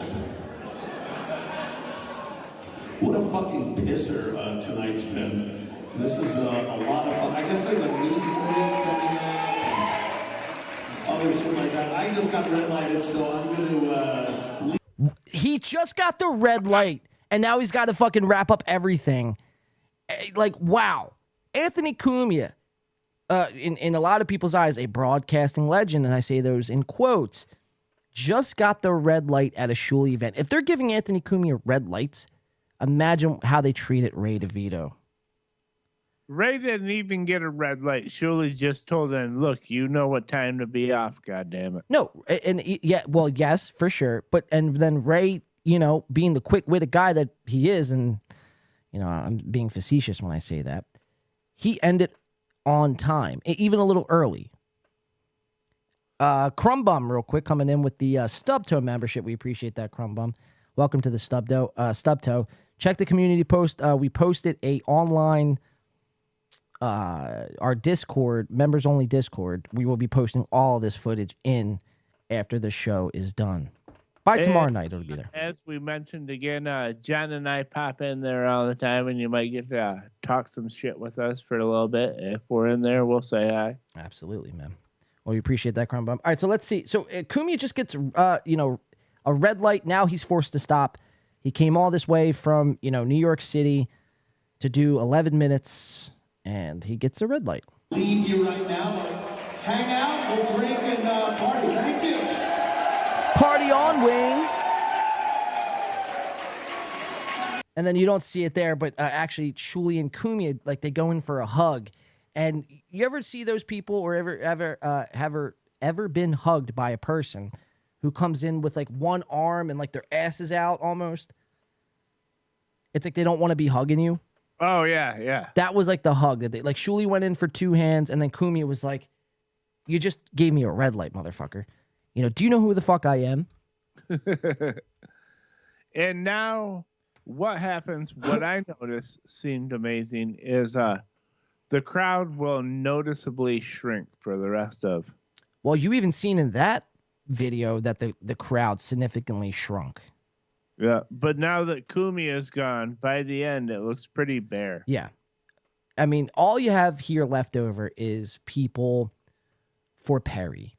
And, not too many people. I didn't stay for the meet and greet, but from what I heard, and this is not factual or anything like that, but from what I've heard, no one was there for the meet and greet to see Shuli or Levy or Mike Morse. They were there for Perry or Cumia. Like, those were the two biggest draws, which, again, it just shows you where we're at in fucking 2023. But, and the current state of the internet. I want to play, before we move on to a couple of the main event sort of things, I want to play fucking, where's it at, man? I should have labeled all these videos. I want to play some Mike Morse. I'm glad we started to cover Mike Morse before this whole thing. But let's get into some Mike Morse stuff. Let's just play. I only have like a minute and a half video from Mike. I'm just trying to fucking find it. Okay, I think it's here. Actually, no, that's not it either. Sorry about this, guys. 1 second. Well, we played that clip of Carl talking about Mike Morris on Drew and Mike. Yeah. And I felt good about that because I was like, yeah, people are seeing what we're seeing. What the fuck with Mike Morris? Fuck this guy. All right, so check it out. This is Mike. Now, Mike, I will say Mike Morse, he was probably one of the most there that night. He was probably one of the more quick-witted sort of people. We found out like 2 weeks ago that Mike Morse teaches comedy. He's like does like webinars for comedy. Like, he's like a comedy guru apparently. He was actually, when doing stand-up, was pretty quick-witted, I will say. But also too, we'll critique his looks as well. Mike Morse is so you don't really see his full body on the live streams on any of the Shuli networks. It's just literally from like the chest up. That's all you're used to seeing on Mike Morse. When you see Mike Morse in person, this guy, I mean, he's got some tub, man. He's got some blubber rolls, drinking a Budweiser, just very out of shape, and I thought he was like rather skinny. No, man, this dude is pretty big around the thighs, I may say here. So let's check it out. Mike Morse, everyone. Quick-witted, yet fat. It sucks. It fucking sucks, man. You hit 60, man, everything goes fucking downhill, man. Your balls start sagging. That's it. Yeah, now when I wear a pair of shorts, it looks like I'm playing hacky sack with my nuts.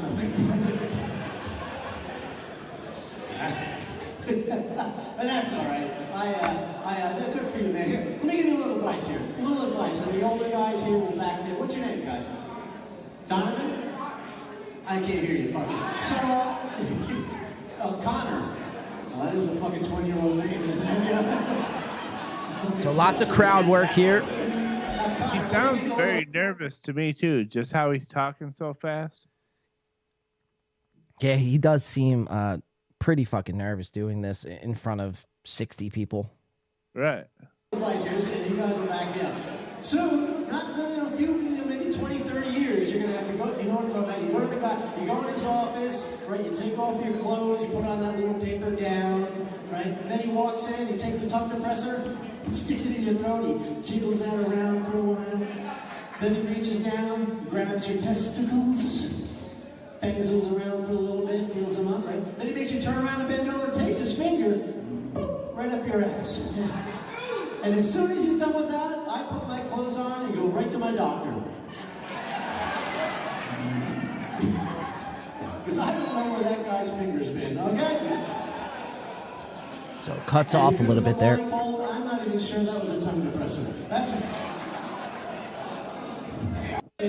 And that was really the extent I got on Mike Morse. Again, I'm not going to waste 20 fucking... all this storage space for, Mike Morse. I just wanted to get a little clip of him doing comedy because I never actually seen Mike doing comedy. I just know him from the fucking Shuli network. Well, that was a pretty sweet bit about the doctor grabbing his balls and then sticking a finger up his ass and then, wait, it's not my doctor? Right. That's crazy. Yeah, that's like, it's an older, like, boomer joke. Right. All right, I'm trying to see what else I got here, man. I mean, I have a lot, but it's like, for the sake of time and or trying to sift through this, I have a Casey Armstrong, but I don't really know Casey all that well. Again, all these videos will be up on our Discord. Everything I do have that we don't cover here tonight. I just want to get to the crux of it. The Ray DeVito, the Cumia, Mike Morse. Again, Cardiff was not, I don't have any Cardiff footage. So if you are here for Cardiff coverage, we do not have that. So let's see. You want to see a clip of Perry, and then I think we'll kind of conclude the coverage of the Pottstown, and we'll see what Ray's doing. I want to take a quick smoke break. We have some other coverage I want to get into. Right, yeah. And can I just say, and this will make me sound like a pussy a little bit, but I'm kind of glad for whatever reason you don't have Cardiff coverage, because he's kind of part of my world, and I would have had to... we would have covered it if you had it, so I'm glad you didn't. Well, you notice the people I got, right, was the people that we cover. I don't have a problem with Cardiff. I've always been chill with Levy. By the way, Crumbum coming in with $10. Appreciate that, Crumbum. Says, why not? I don't know what he's referring to. Why not what? Do you remember what I was talking about? Well, you said you didn't have a problem with Cardiff, but that would have been too quick for him. Yeah, that would have been. Yeah, that was. Yeah, no. I don't have an issue with Cardiff. I don't. Never really covered him. I mean, he's a potato on the screen. What am I going to cover? Right, and that's what I told the people I talked to about the live sets and stuff. I was like, look, we're covering the people that we cover anytime anyway. Right. So Cardiff isn't one of them, and Bob isn't really one of them. I think we both... there's some funny stuff Bob does. Like the other day, he was totally drunk. That was funny. But Here, we can get Bob Levy's intro. This is really all I have of Bob. There's no comedy involved here. We can get the intro, Bob. Like I said, Bob was good, man. It made me laugh a few times. Very dirty humor, I will say. It's actually my second time seeing a Levy appearance, but really my first time seeing him, I guess the first time I seen him at Casey Ray's, he was doing a lot of crowd work, and that's what his set was here. But and I don't know if Chad was saying all day on the stream today. Chad was saying like Bob Levy was bombed out of his mind. I don't know if Bob was bombed. I mean, he seemed to be holding it. Now, he did eat a lot of edibles. I can confirm that, and was drinking, but he seemed like he was holding it together, you know. But let's check it out. Bob Levy walking out on stage.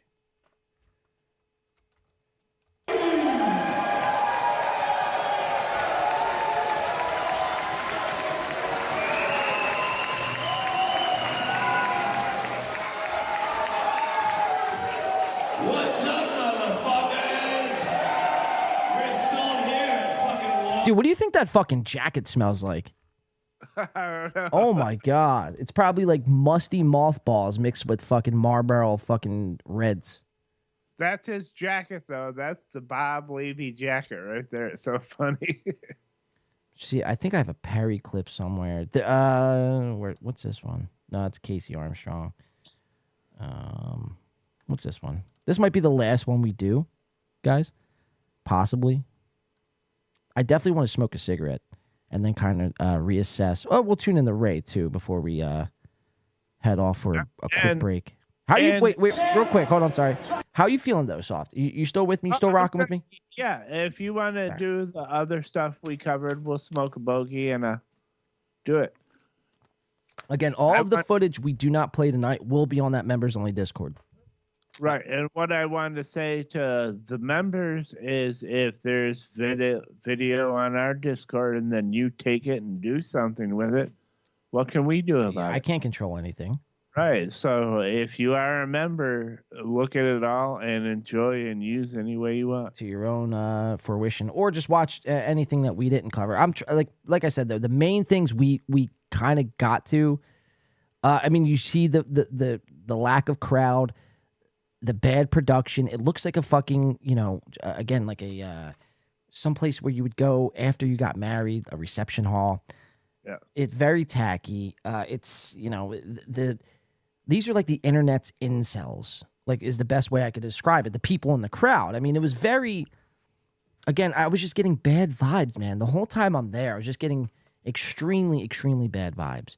Like I couldn't really quite put my finger on it. Maybe, I thought it had something to do with maybe it just seemed like, again, just like people were getting taken advantage of, or it just seemed like I don't know. I can't really quite put my finger on it, but it just, I don't know. It just something felt off to me. I think it was because you were super stoned, and then yeah, and then you were like, "Holy shit, I'm at a Perry Caravello event. What the fuck's going on?" Yeah, what am I doing here, man? How the fuck did I end up here? That's probably more so what it was, and I'm trying to find this like spiritual meaning. Like, what was the cry? You know what I mean? Yeah, dude. Fuck me. I was probably just high. That checks out. See, Chad, that's why you got to smoke weed, Chad Zumach, because it helps you. Chad's like scared of smoking pot. Yeah, I don't get that. I think. Well, I don't know. I wouldn't tell anybody to start, but no. I wouldn't advocate for it, but I would say it's better than drinking alcohol. Absolutely. Yeah. Absolutely. All right, let's see what's going on with Ray. Let's tune back in. Let's see, has he changed his tune? Has he gotten off this topic of me going to jail? Ooh.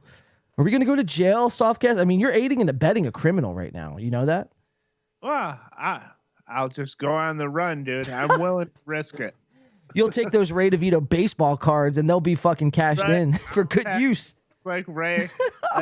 That Monopoly picture where the Monopoly guy's got his suitcase and he's just running down the road. Yeah, there's like money falling out of it and shit. All right, let's see what we got going on here. Raymond DeVito. All right, that says something. I'm sure Tony Mazur was filming it. Oh, That's the other thing. Like, Tony Mazur's just there to shit on everything. Why is he like drinking free beer? You let him in the fucking green room. He's only there to fucking shit on everything. yo, these guys are fucking So shook. it's like, I don't get it. I don't get Crumb why. Bum, smoke time. Yeah, Crumb Bum. He's, Probably like 5 minutes. We're gonna take a quick smoke break. Appreciate the $2, man. Yeah, but why? Is You've been fucking dope participating in tonight, that? Crumb Bum. Like letting him in for free and letting him in the green room and all that stuff. Wait, could I have gotten in for free? Possibly? Could you have hooked me up with a ticket? Yeah, all you got to do is. Yeah, you could have. I would have got you in. I could have got you Man, in. that changes everything. We could have. Carlos would have been filming himself. Like, I'm down with that. Make Yeah, no mistake. wait a minute. I'm not here without you being Hold on. introduced to me by KB and Double Down by Bob. What's that? Carlos could have had the ticket that we secured for you. You know what I mean? So Carlos had a free Well, ticket. no. You didn't secure a ticket. I bought my own ticket, but you guys were going to. Right. Yeah. So that's what I'm saying. And that ticket was totally available to Carlos as well because they had another one they were looking to give away. Right. Wait. Your state Oh, is Ray so- just took. Did you guys just see that fucking chat? Hold on. Holy the real- shit. I was supposed to get. Hold on. Fuck. Look at this chatter. Hold on. Time out. Check this out. Chris Mack, end this stream already. Jesus. Wow. That's pretty fucking Why are you here then, dude? brutal. Why are you here? Well, but Then he I took thought it was down. a good time from what I had up until the end when it's like I had to like scramble for a place to stay when I thought I already had a place to stay. That was kind of not cool, but otherwise it was good times. Good times, brother. Right. All right, See, all right. Good, Yeah, I everybody. just did it. All right, I love everybody. Thank you guys for hanging. This will be on Patreon. And now he's gonna just end the stream. Ray Vito. but Ray $3 said it fucking again. you He didn't bastards. say a All right, room. you guys he are said awesome. place Thanks, to guys. stay. See ya. Jesus, Ray. I feel like it's such a good time to take a smoke break on. Yeah. Holy fuck, guys. We've been, this program has been up, down, sideways, all around tonight, man. I couldn't expect anything less.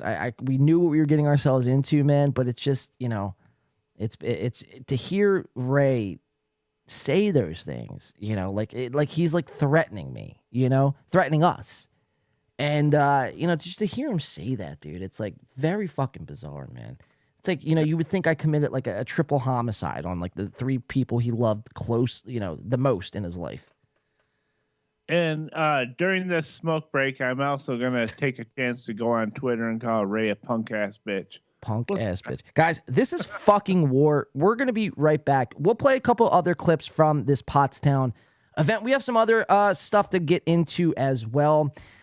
While we're on the topic, we might even play the roast of Chad or the roast of Kevin Brennan featuring Chad Zumock. I don't know. We'll see how froggy everything's feeling. Oh, yeah. Again, it's like I don't know, man. This has been very bizarre. We have a lot of couple other updates we want to get through tonight. Couple other Pottstown clips we want to play. It's time the program where we're gonna take a smoke break, stretch the legs, alleviate ourselves. We appreciate everyone rocking with us. Don't go anywhere though. We will be right back after these. Oh, there goes my phone. Whoops. Right after these messages, guys.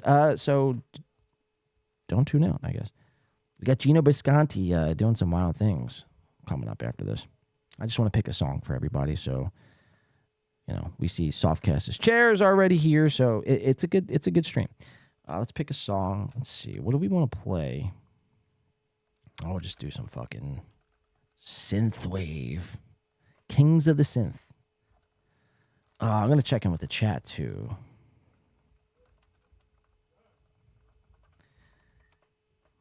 Let's do this. Boop, boop, boop, boop, boop, boop. Play some chill shit. All right, let's check in with the chat, read a couple chats, and then we're going to take a break real quick. LL Cooley coming in with the $4.99. We definitely appreciate that, guys. And we appreciate everyone who super chatted in tonight. We're not going anywhere. We're just taking a quick break. Smoke break. As Bob Levy says, bathroom break. Or bathroom break. But Ella Cooley coming in says, Johnny, appreciate you taking the. First of all, Ella Cooley, please don't ever call me Johnny. That's not my name. It's John. No, but appreciate it, Ella Cooley. Johnny, appreciate you taking this Shuley show bullet for us. Ray is so pathetic. Thanks for the coverage, boys. We're here covering the breakdown of Pottstown, guys. It's been a roller coaster of a show. We appreciate everyone tuning in. Again, we will be right back. Do not go anywhere. We have more Pottstown footage and coverage coming up after this. A couple Chad Zumach updates and a Gino Bisconti update. Don't go anywhere. We will be right back. All right, you guys want to hear something cool? Let's turn Softcast back up. Let's lower this a little bit. Turn up Softcast so he could hear us. But he's got his monitors on and it's feeding back into the system. Softcast. Come on, Soft. Get with it, Softcast. Get with it. All right, you guys want to hear something? See, I'm starting to feed back.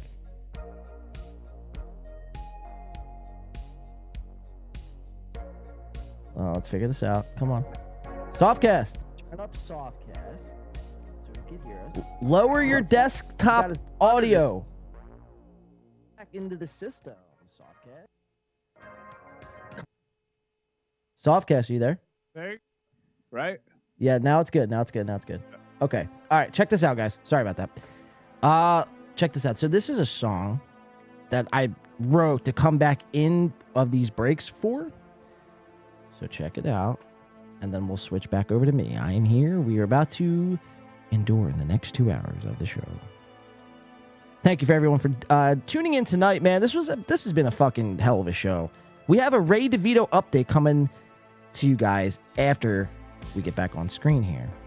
Hey, you see my fans in the chat? Chris said, "This is not Softcast's fault, John." Wow. So, a couple weeks ago, Softcast started out, everyone hating him. Now, he's got people actively cross-talking and, coming after me. How the times have changed. Yeah, I think I have a terrible voice to listen to, but if people get used to it a little bit, it's not so grating anymore. And then maybe I grow on them. I don't. All right, check this out. Softcast, I want to play this. Let's mute this. This is a song I wrote when, for times like this, for come back in on breaks. This is when we used to do breaks like all the time. But check it out. Tell me what you guys think. Welcome to In the Pain.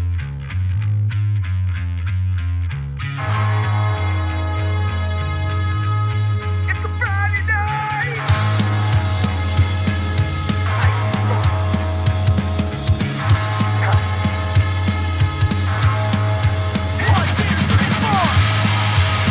And that's where I would come back in. Hold on. Loud as shit.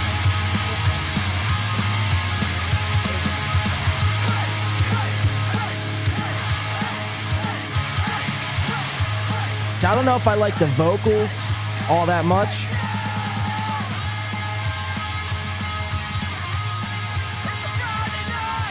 But very rock meets jazz. I'd imagine explosions right here. Big glitter bombs going off. Yeah, exactly. Big soul. And there it is, man. That is the comeback music we would be playing if we did breaks. But yeah, dude. I imagine one day we will be blowing things up on this program. All right, so we have a rate. Once again, as every night, we try and say how we're gonna try and tighten it up a little, but the content of the show dictates that we go for it, and we may run long, but we gotta cover at least the minimal of what we had planned. Let's see. Guitar's too loud, Guru Run says. Okay, thank you. I could adjust that. I like being popular. I kind of took some Huts. Wait, this chat's going nuts. A while back, but I'm returning. Well, welcome back, Jared. Softcast. Well, that's Softcast. Dr. Chow said, I would take April as like a 5th or 6th side piece. Exactly. Crumbum says soft Kermit. Yeah, I get those vibes. Well, I told you the story about when Carl from WATP, Brandon from Drew and Mike, and Eric from Free Beer and Hot Wings were on my podcast. And Eric Zane said I sounded like a Muppet. He didn't know which one, but he's like, you sound like a fucking Muppet, dude. I can't quite put my finger on it, but a All right, Muppet. so it's not the first time I've heard that. So Kermit is a very good comparison. Earl, someone says. Dr. Chow gets it. William says Softcast. Softcast grows on us like a mushroom on a dead body. And then he laughs and he says, haha, you're a good dude. So you grow on people like a mushroom, masquerading as a puppet. The Softcast is a man of many mysteries, man. This is why, he's a perfect fit for this program.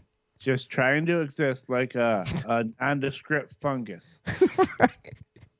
Yo, you should make that a fucking. Well, I mean, isn't that? No, it's a literal penis. But I mean, it's a metaphor for a mushroom, I guess. But you should get those shirts made, like whatever you just said, that tagline, and then put that on a shirt with a mushroom.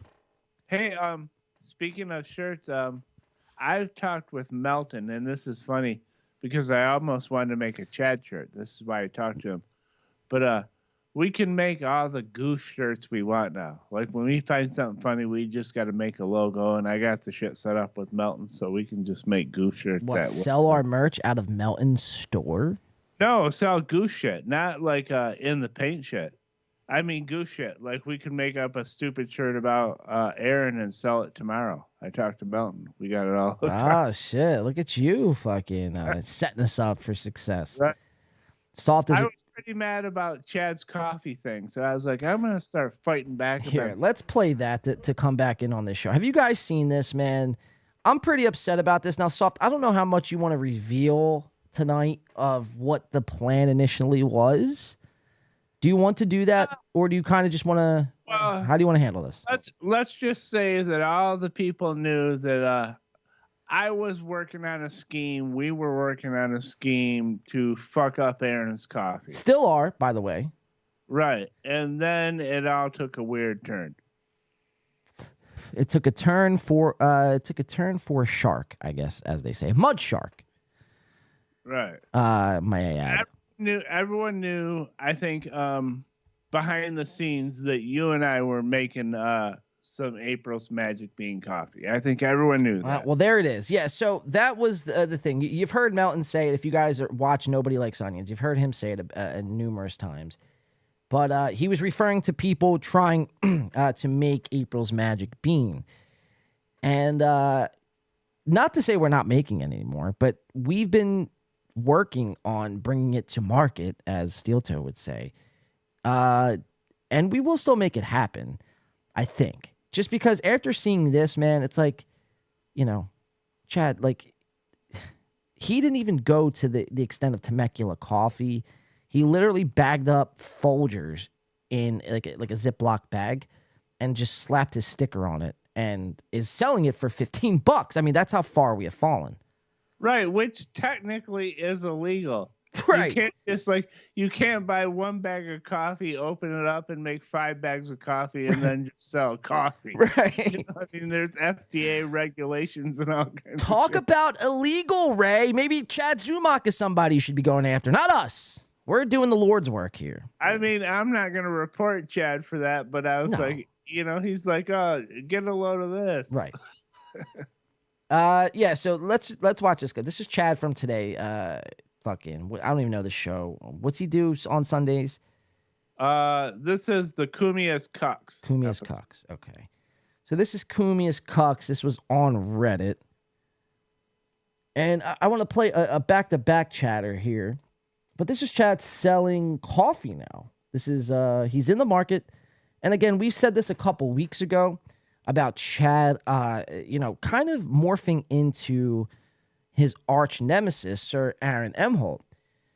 And in the ways where he's kind of now he'll admit all the live long day that it's a goof and it's all for comedy and it's a bit and ha ha ha, all fun and good. But it's like no different than what you're making fun of Aaron over. It's like you're literally doing the same shit.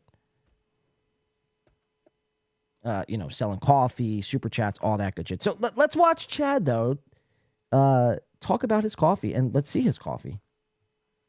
But that doesn't stop you from selling coffee. Aaron Amholt has shown me the way. He hates coffee. Hates it. But he's selling coffee. He likes his coffee. So I'm here today exclusively with the Z-Man Morning Coffee. Right here. Boom. Look at this. So this is Chad's coffee. Again, a Ziploc bag, a Z-Man sticker, and just, I mean, who knows if this is even coffee? It could be dirt for all we know. It could be literal fucking dirt that he scooped up. Well, here's the funny point we picked up during the chat is at one point he says you just put it in a cup and add water. So it's instant fucking coffee. Stop. Are you fucking shitting me, dude? That's what he said during his stream today. Just put it in a cup and add water. Stir it really fucking fast so it doesn't coagulate in the bottom of your cup. Jesus, man. Like, I would have had more respect if you were selling Folgers. Right. You're selling instant ready coffee. That's nuts. It doesn't look like instant, but I'm just going by what he told us on his broadcast today. Okay, so he said that. Yes. Okay. All right, so this is coming from Chad. Coffee for sale. This is I will directly ship it to you for $15. 15 smacks. Aaron's selling his for $19.99 with the shipping included. Mine, I'm going to undercut him for $15 with my coffee. As you can see, there's the logo. It's like, how did we even get to the point where Aaron's coffee seems like more of the logical buy here? Like, it seems like, and that's not saying much. That coffee is dog shit. Steel toe. Chad, he's so proud of himself. He is, dude. Like, think about this, bro. He like stewed on this all weekend, and he was like mustering up a plan on how he was going to execute this bit when he was on his stream. And like, this is what we get, like typical fucking, like not even Mud Shark, like Mud Shart Shark. He should be Shart Shark. I wasn't even thinking about Chad too much either. He was interesting with the MLC thing, but I thought he was winning in a way. Who knows, dude? It's like, but he's like he backs into success somehow every time. You know what I mean? He goes in reverse and like hits the jackpot. I don't know. Well, because it's like almost like people like enjoy and they somehow rally behind the underdog at times. And Chad definitely puts out that, or gives out that vibe in a lot of ways. It's just like some people don't know Chad's history, and that's fine. Whatever. You've just seen Chad, recently as like 3 months covering Steel Toe. So a lot of people, like, it's crazy to say, but they're diehard Chad fans, It's like that, that chick that was on Dr. Phil, the one that said, "How about that?" Yeah, what's Bad Bunny, I think her name Bad is? Baby. Bad Baby, yeah. Right, now she makes like $50 million on OnlyFans. Yeah. And she's kind of what I think about Chad. It's just like the whole world is going, you'll never make it. And someday Chad's gonna be really rich and go, "How about that?" Right. Fuck, man, selling repackaged Folgers coffee. Right. He'll do something totally Chad, and it'll make it. Right. It'll be weird. There's the coffee. Yes, I will mail it from my address. $15. Send me a DM with your address. PayPal, Venmo, Streamlabs. I don't even have Streamlabs, but so you get the point. Chad's new coffee is now officially being sold. I guess Z-Man coffee or Mud coffee. I don't know. So that is Chad Zumock, ladies and gentlemen. And we cannot confirm that it's instant other than what Chad said. He said, just put it in a cup and add water. Right. Let's see here. And I'm sure Chad doesn't have a scale. I'm imagine he measures it like old school weed dealers, like it's a 3-finger bag or whatever. He's just like, he pours coffee in till it's 3 fingers, and it's like, oh yeah, that's $15. Hold on one second. We're getting some Skype updates. Ray DeVito. Should we call in Ray DeVito, ladies and gentlemen?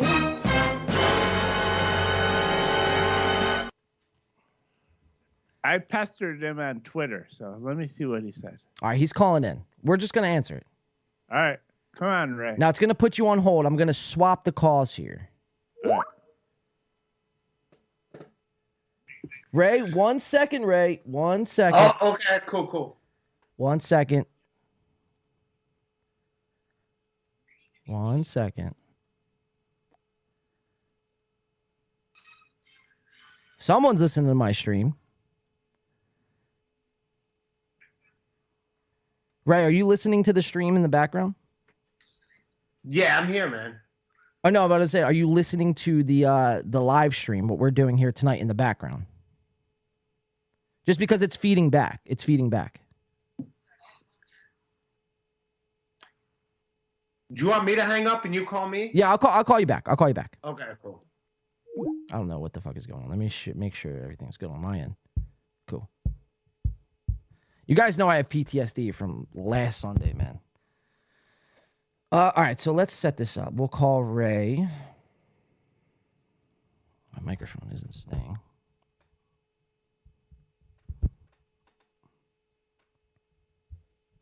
One second here, guys.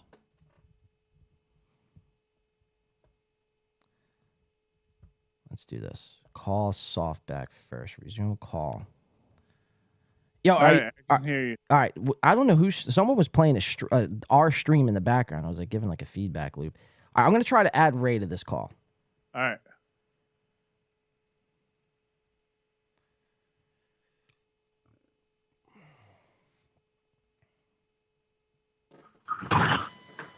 What's up? Ray DeVito, you're with me. Yeah. Softcast, are you with me? Yes, I am. What's up, Ray? How are you guys? Ladies and gentlemen, bringing onto my screen tonight, we have Ray DeVito, everyone. I'm a big fan of Ray. You know that. You know that, Ray. What's going on, dude? How are you, man? I'm doing good. How are you guys?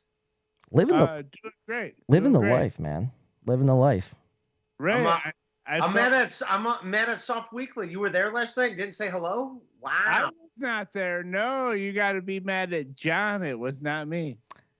John, you didn't say hello to me? Ray, look, Ray, I was teetering on this all night. I'm like, do I? And first, I only seen you at the back at the very end. That's the only time I seen you when you weren't on stage. Of course, we got the footage, but yeah. So I was walking out and I was playing with this in my mind, but I was like, it's like 10:30 at night, and I got I went there, did what I had to do, and I'm just trying to make a beeline for it. Not trying to get tied up, but what's going on? I mean, look, Ray, this whole Pottstown thing was fucking nuts, man, right? And I hear you on your stream, you're saying it's illegal, or it's like almost like you're making threats, And it's nothing. It's nothing personal. If you put up mine, I don't care, but don't get in the practice of putting up comics. Like I've seen that at clubs, and like they call the police on people and stuff. Like you can get in trouble, and that's fine. All right, look, it's first of all. I don't care if you put mine up. I purposely didn't do jokes because I knew someone was going to put that up. But yeah, I don't know why I was there. I went there because I was like backdoor invited, but no one there gave a shit I was there. So it was like I felt like I showed up to a birthday party that I wasn't invited to. So it's like, yeah. Well, it was very strange, bro. Ray, the whole atmosphere there was very strange. I mean, obviously, it was a huge pro-Perry, pro-Cumia sort of crowd. And, but I mean, the audience, I mean, generally, received you in a positive light, man. You got definitely a lot of applauses. Besides the very end, like, what was going on at the very end, man? You were supposed to bring someone up, but no one told you? Like, what the fuck was going on? No, Shuli was, well, I don't know if you thought, the whole thing is like, I'm known for going over my time. like supposedly. So I knew I was going to get shit. So in my head, they're like, you can't do more than 8 minutes. You can't do more. So I'm like, I'm not going over 8 minutes. So I knew in my head I was already going to go short. I already knew that. So I made it, I'm like, and no one's there to see me anyways. So I was like, I'm not going long. So I just did a couple jokes about what was going on, like the Kumia thing, and then that joke I did about Chad, which is a pretty funny joke if you heard the joke. No, I heard the joke. It was funny. I mean, it was doing a Chad Zumach bit there, man. It's just funny how this whole thing is kind of bled over into like the real world, and you have like literally anti-Chad and anti-Brennan people there, and it's like everyone's like geared up for like blood and violence. It's great. We love it here, Yeah. So like it was. So I wasn't going to be on there long. Like I felt like I invited myself to something I wasn't really invited to. And so I was like, all right, I'm just keeping it short. No one gives a shit about me. They're here to see Perry. I remember trying to talk to a guy when I first got up there, and he was just like drunk and just yelling incoherent shit. I'm like, he's not even listening to me. What am I doing trying to talk to him? So I was like, all right, here you go. Here's a couple jokes. See ya. Peace out. And then, I did 6.5 minutes. I guess I was supposed to do 10, but like I was told not to go over 8, so I don't know if I was being set up to be like go long so we could shit on you later, but like, of course Ray ruined the show by going more than he was supposed to. So I don't know if you heard, I got fucked over from I was supposed to, according to Levy's like, hey, we got a house, you're crashing at the house. And then the whole time I'm like, hey, where's this house? And then it's like, oh no, you're not crashing there. And it's like, wow. So I had to get a hotel room last minute. And it was like, what the fuck? So dude? you go all the way out to Pottstown. Obviously, you're visiting. Are you back home in Cleveland? Yeah, you are back home in Cleveland. I'm in Cleveland. Wow. Yeah, the dressers. The infamous dresser, man. But you're back from Cleveland. So you travel all this way. Now, I know you're visiting. You were in New York and all that. And you make your way to Pottstown, which is probably from where you were, correct me if I'm wrong, an hour and a half, maybe 2? Yeah, it was like 2.5 hours. 2.5. Okay, so. Not the end of the world. Yeah, but still, I mean, you're traveling 2.5 hours. Now, I know you traveled further, but still, I mean, now you're going there and now you're putting out of pocket. You can't, you don't have a place to stay. I mean, that's nuts, man. I found that out as I'm doing, like, as it's going, like, so where's this house? 'Cause I have all my possessions with me, and like, oh, you're not staying at the house. It was like, Jesus. I was told I was staying at the house, and now I'm like, so you crashed you crashed at Teamster Tim's place? No, I crashed at the same hotel as Teamster Tim. Okay. So wait, Ray, I gotta figure this out. These guys are your buddies, right? Who's my buddies? Who are we claiming are my buddies? Is you're going there to do a show, and they said you could stay at this house. You had a place to crash.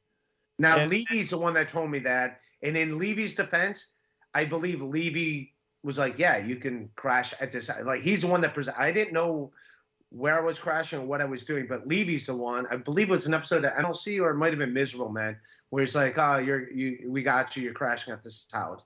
And then, like, Levy was gone. Him and Gina left at this time. And I asked producer Joe, I'm like, where's this house? Like, oh, you're not staying there. It's like, and then she was like, yeah, you're not staying there. And I was like, so this is what I want to get to then. So then you said, look, I was under the impression I was staying at this house. And they said, oh, no, like, fuck you, figure it out. That was basically it. Well, they were like, you're not, I was like, no, I knew I had to, like, figure something out. So I was. You didn't say, like, well, wait a minute, I don't have any. No, I'm not going to, like, I'm like, all right. I already felt like the whole night I was, like, in people's way. Like, Perry Caravello, I mean, they loved him. He was the man of the hour. But, like, I don't know if it's real or fake. Right. Can I ask you this, right? What was going through your head, wanting to even go to this Pottstown thing? What did you, and this is something I asked about your comedy special, like, what did you think there was to gain by going to Pottstown? Or did you think that at all? Did you pre-plan this at all? Or did you kind of just go there on a whim? No, when I first joined the Shuli Network, one of the things he said is like, he's like, yeah, May 13th, we got this event. We want you involved. So I booked that on the calendar. I'm like, okay, I'm there. So I didn't pick up any other gigs on that night. I'm like, okay, I'm there. Like were offered other stuff on that. I'm like, no, I'm already booked. I'm doing this. So you committed prior. yeah, so I it, committed yeah. prior to it. So I'm like, yeah, I'm there. I get it when I got there. I was like, yeah, no one gives a shit that I'm here. Which everyone was super nice, by the way. Everyone was super nice. The staff there was great. Everyone was nice to me that I met that did know me. I ended up giving away a bunch of like download cards of people that I seen like super chat me. I would have given you a download card, you bastard, if you would have said hello. Well, this is much better, Ray. I'm glad we were talking this way now. But so, okay, let me ask you this then. So when you first went on the Shuli Network, which was when? Maybe February, January, a little before? No, maybe like 2 months ago. So like 2 months ago. Okay, Yeah. so March-ish. So you go on the Shuli Network, and so Shuli's telling you, okay, May 13th, we have this event. It's in Pottstown, comedy. You know, I want you to fucking take the stage and knock the audience dead with your, you know. No, he didn't. In his defense, he just said, I want you involved in it. That's it. I want you involved with it.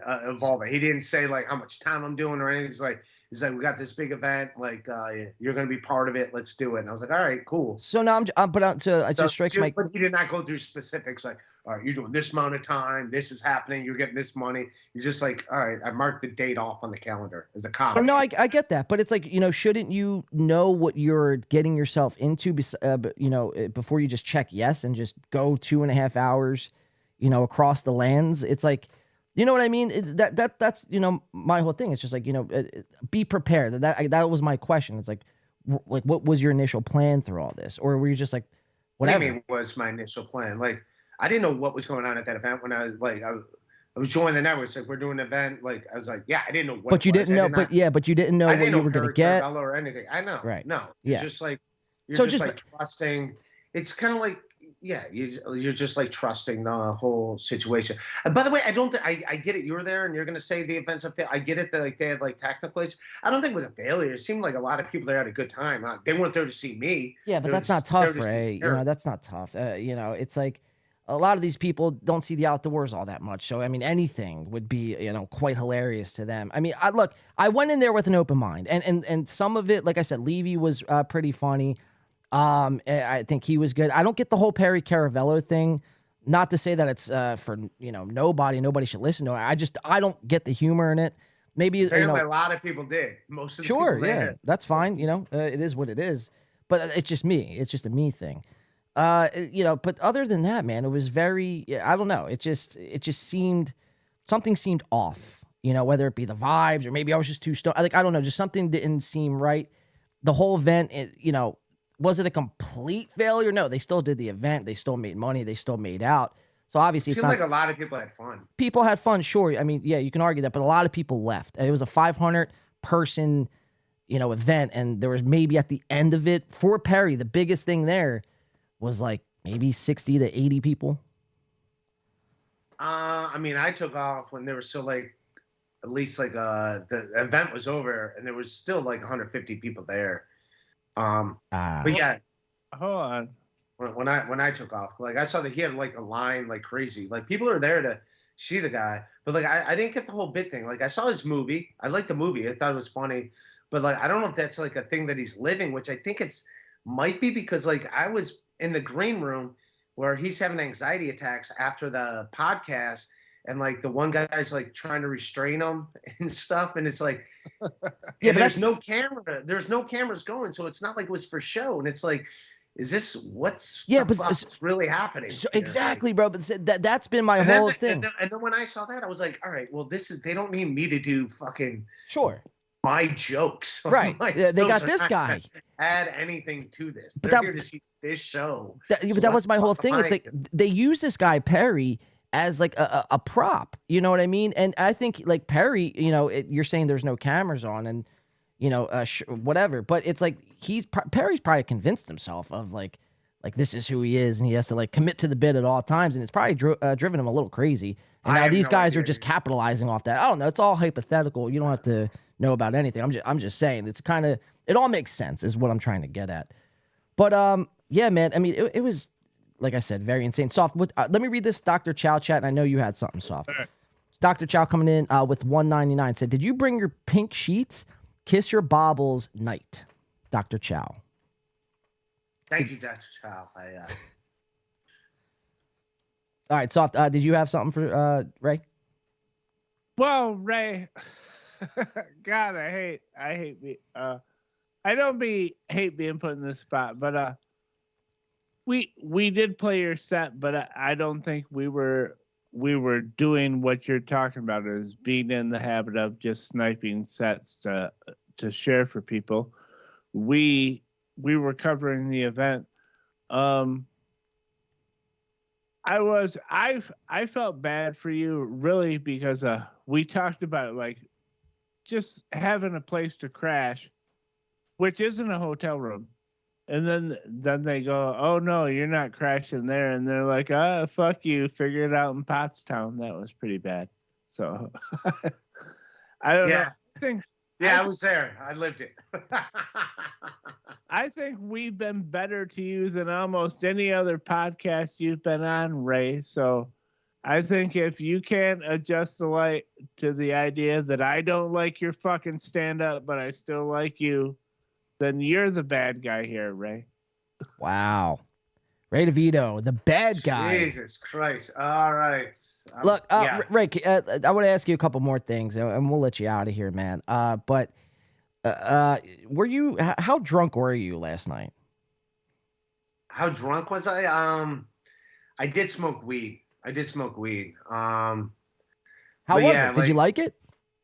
Yeah, I smoked weed, and then I was like sobering up before the stand-up show. Okay. But like also like but I felt like I was in the way. It's like one of those things where I just felt I was in the way. That's shitty. No, that's not on anyone else. That's on me, because it was like they didn't need me for that show.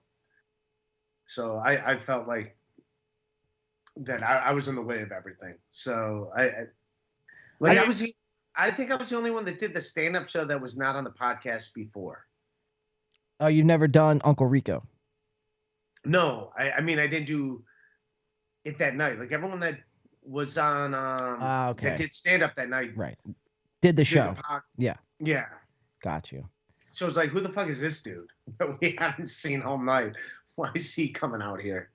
So it's all right. It is what it is. But not having a place to stay. Like, it seems like there's like a lot of communication breakdowns, and every communication breakdown that happens is always at my expense. It's never Ray, this my is favor. Right. Like, Again, Ray, look, you have to start taking personal accountability when it comes to that sort of thing. We're gonna talk. Like, I'll talk. You know, after a certain point in time, it's like, you got to stop being, at the shit end of the stick, man. And it's people, it's unfortunate to say, but people, that's how, they view you, man. I don't want to view you like that. I think you're better than that, honestly. I do, enjoy some of the stuff that you do, especially the older bits. The White Man Country Club had me laughing pretty hysterically.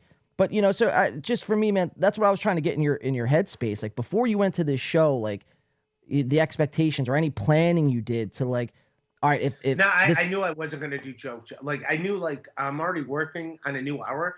I didn't know it was going to be you guys, but I knew footage was going to be leaked. So I knew but Ray, come on, Ray. So I was like, I'm only doing shit that pertains to this event. Right. I'm only doing shit that pertains to this event because I know shit's going to get leaked. Okay. So I'm not doing fucking bits, dude. I'm not fucking burning So then material that I'm going to do for other shit. So then what were you saying on your podcast earlier? You were like something about the jail or like it's illegal. I don't think you're allowed to do it, man. I know. But you weren't doing bits, right? But you can't record other comics. You can't record comics and post it. Like you can't do it. I know. I mean, I'm not a lawyer, but I know you can't do it. I know channels. I'm not gonna do anything. I'm not gonna. You guys can post that shit I did yesterday. I don't give a shit.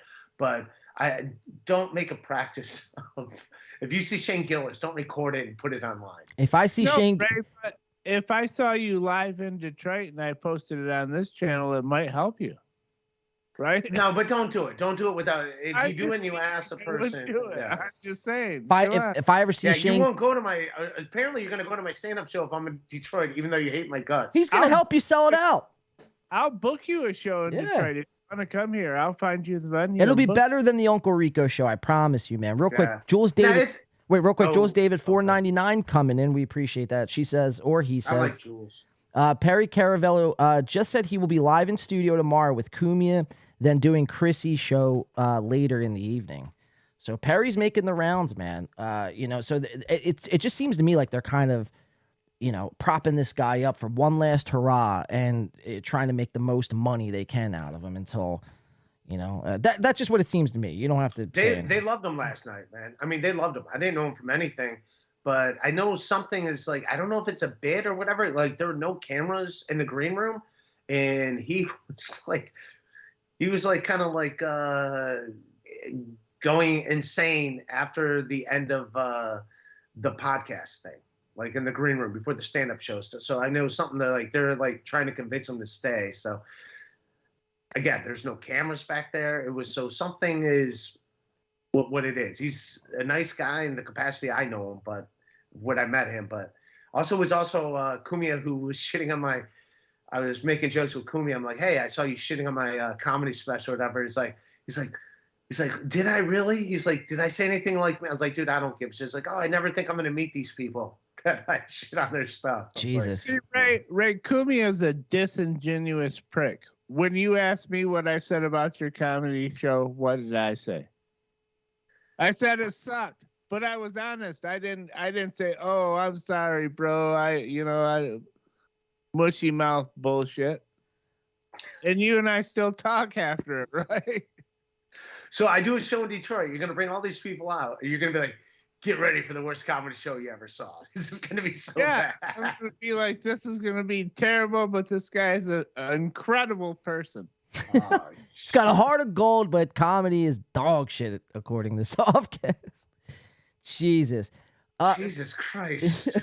No, we're Ray, gonna go to look, Detroit, but now he's scared. Ray, no, we're in the Ray DeVito business. Look, we'll Ray, I will book you a show, and I guarantee we'll sell out the room, buddy. I can do it. I don't want them hate watching me though. I want them to go there with an open mind. well, whether they're hate watching or not, they're still there. You know, dollars in the seat. Yeah. Every seat is more money in your pocket, more eyes on you, and just more exposure. You know what I mean? But I will provide a place to crash. Your own room, Ray. that's a deal I would take up, man. So, Ray, let me ask you this: where's this kind of what are you expecting to happen? Like, I'm talking about planning ahead and maybe looking ahead and see how we can execute things better when it comes to Ray DeVito. Maybe just more proper planning in your life, and I think we could almost have you on the road to success, right? But where do you see yourself with this whole Shuli network sort of thing? We're gonna have a talk, man. I mean, we're gonna have a talk, man, because like even Thursday, like I had Carl from WATP on my podcast and Husey, and I'm like ready to like do that. I'm like I emailed him. I'm like, hey man, where's the links to do this? And then Joe calls me, was like, what are you talking about? We're on the road. I was like, nobody told me there was no Shuli Network. So, I mean, it worked out. We put it on my channel. I did it on my channel because I have my own YouTube channel with Carl and Husey. But it's like, yeah, no one told me it was canceled. So, so there is something that has to happen. All the communication breakdowns are always at my expense. It's never like it works out in my favor. Like, oh, you didn't get that $10,000 check that was going to that you didn't know about it, that it was waiting there for. Like everything is, oh, there is no place to stay. Oh no, you're not on this show. It's like every breakdown seems to be at my expense, if that makes sense. And I don't know if that's a bit. If they think that's a funny bit.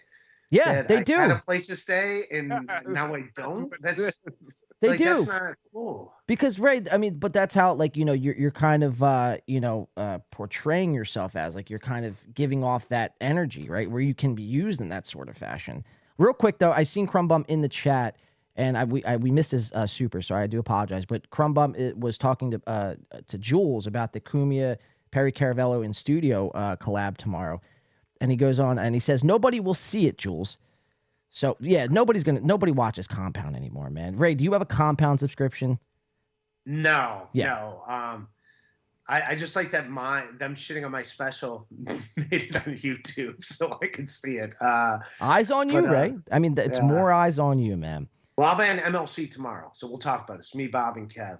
Look, man, dude, just no, like pun intended or anything like that, but keep your chin up.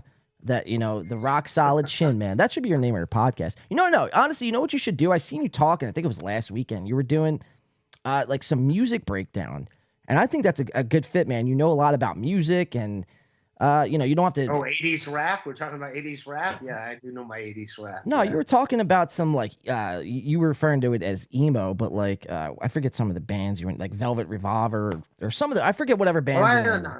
I mean, I love emo. Brand New, Jimmy Eat World. Yeah, exactly. My Chemical Romance. They like kind of got in, and like Green Day kind of turned emo when they saw that it was happening. Fall Out Boy. Yeah, I do. Also, like, yeah, I'll probably do Skanks. Like, if you remember, like, if you saw them at Legion of Skanks, the second I walked in, like, hey, Ray DeVito. Like, it was, and Big J's like, yeah, why don't you hit me up? So, like, I'll be doing some stuff with, yeah, and I go on the road with Big J a bunch too. And he's like, how come you don't hit me up and I was like, cause I texted you once or twice, I didn't hear back. So I'm like, I don't want to bother you. So yeah, Big J's great. He's always been a cool dude to me. I think those guys see what we see in you, Ray. I mean, there's no, dude. There's a million reasons I want to like you. You're just talking to me now, and I'm talking shit to you because we're having fun. But before you got on, dude, I want you to succeed. I really do. Yeah, I did. Did you not like that Chad joke? How timely was it? The fucking mentally ill performer getting I got it. I got it. I'm like, you know, that's pretty. It's pretty funny. You would use it. I thought it was topical. Yeah, I like. There was so if you see Chad in New York City, choke him out. He's been arrested 36 times. It's totally legal. Right. Well, they could just watch this video back. They could see you perform that joke on this show. No, listen, Ray. Look, there was a lot of anti-Chad stuff, Brennan stuff. Anti-Brennan stuff. I mean, I didn't see that. I wasn't watching. Like when it wasn't me I didn't. I'll be honest. Like I know Shuli Network, like giving me shit. I don't watch it. I don't care, dude. Like if it's about me, like there's so many podcasts that have hate shit about me that I can't even like go through all that. Ray, how many CDs or digital downloads did you wind up selling last night? I gave away like 6 of them to people that I knew from the internet, but I ended up making like $60 and like so that paid for half the hotel room. Well, there you go. Was it the Best Western that was like 3 minutes up the street? No. What the hell was the name of the hotel? I gotta fucking look to see. Well, I'm not really too concerned. I don't know. Yeah, I was just wondering because there was this whole situation happened, man. I'll explain it after you get off. It doesn't really apply to this conversation, man. But so let me ask you one more thing before I let you go, Ray. And we appreciate you coming on. I like you guys, even though Soft Weekly fucking hates fun. Ray, it's a bit, man. I love you. But that's also another thing. Like when they're like, "Hey, do more time." I was gonna go into some other bits. Like I thought about going into that whole thing about Sleep with the Ground, but that's like a new bit that I do that's gonna be on a new album. So I didn't want to burn that, knowing someone was gonna tape it. But then I was gonna do like that old masturbation, like never getting a sex talk. But that would have been like a 5-minute bit, and then like everyone would have been like, "He went so over his time." So I was like, "You were damned if you do, damned if you don't." Yeah. So I was like, "Just fucking come up here and get me." Like I don't give a fuck. Rescue me. Like, no, not rescue. Trust me, I wasn't like rescue me. Did I know. Did I look like a fucking deer in headlights? Like, hey, let's fucking. I was more like just like, all right, where are you at? You're not here. All right. You're like, at one point here. Check this out. You were like, where's that? You're like, Shuli, where are you, Shuli? That was more being like, where the fuck were you, dude? I mean, you're like, hey, don't go over your time. It was more like, where are you, dude? You're like, hey, don't go over your time. This is.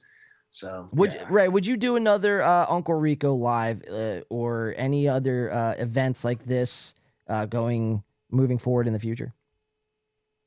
Only if I know everything's handled in advance. I'm not doing it like just in like a fist bump, like, hey, we got you, dude. It's like, no, what is, and I don't think they want, am I the only one that does not give a fuck about Stuttering John? I really don't give a shit about the guy. I seriously don't care. Yeah, does that make me a fucking asshole that I don't care? I seriously don't give a fuck about the guy. I don't know what you want me to say. No, you don't have to give a fuck about him, man. I don't know too much about him. You know, it seems like that whole corner of the internet has been kind of already taken up, but and not for nothing, it's just like, yeah, I don't really know him, so I don't really care at the end of the day. But there is a big, obviously, group dedicated, in his demise. It's fascinating, really. Right. Yeah. Just to clarify, though, you would do a win by 2 event because we've demonstrated ourselves to be stand-up guys, right? Yeah. Where you would fucking boo me after every joke? That sounds amazing. No, man. It sounds like so great for my self-esteem. No, I'm not talking about you, John. I'm talking about soft wee-wee over here. Soft wee-wee. Got him. Ray, you only hear the bad stuff I say. I do say tons of good stuff about Ray, don't I, John? Yeah. Ray, you got to stop focusing on the bad and sometimes look within the good. It's constructive criticism, my friend. I'm your elder. I'm just trying to give you some advice. Crumb Bum coming in with $10. We appreciate that. Crumb Bum says, great show tonight. Well, we appreciate that, Crumb Bum. This definitely has been a roller coaster of emotions tonight. And, to cap it off, we have Sir Ray DeVito on. Oh, look, Ray, always a pleasure having you on the show. Oh, you guys are cool, man. I like you guys. And I hope there's not going to be any, police at my door for comedy footage. I don't, but don't get in the practice of, Ray. I want to discourage anyone from recording comics and posting. Ray, we're here to do our journalistic duties as American sovereign citizens. I am here to film. Next time you're mentioning who you're mentioning, Shane Gillis, I'll pull out a 4K camera and shove it right in his face if he's doing comedy. We're gonna film. You don't know when. You don't know where. No, I don't want to be on this podcast if you're talking about. Wow, so that's where you draw the line. No, you can record. You can leave up the set I did. I don't give a shit. But yeah, don't encourage people to record other. I'm not. No, look. First of all, people could be people. Let's just say that. Who are we to tell people what to do? I don't possess that kind of power. I just let what is, Ray.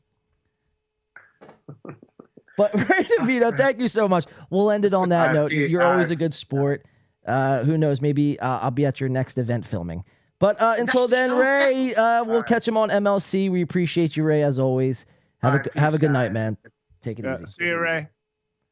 Ray Diamond DeVito, everybody. Wow. Let's call Soft Wee Wee back.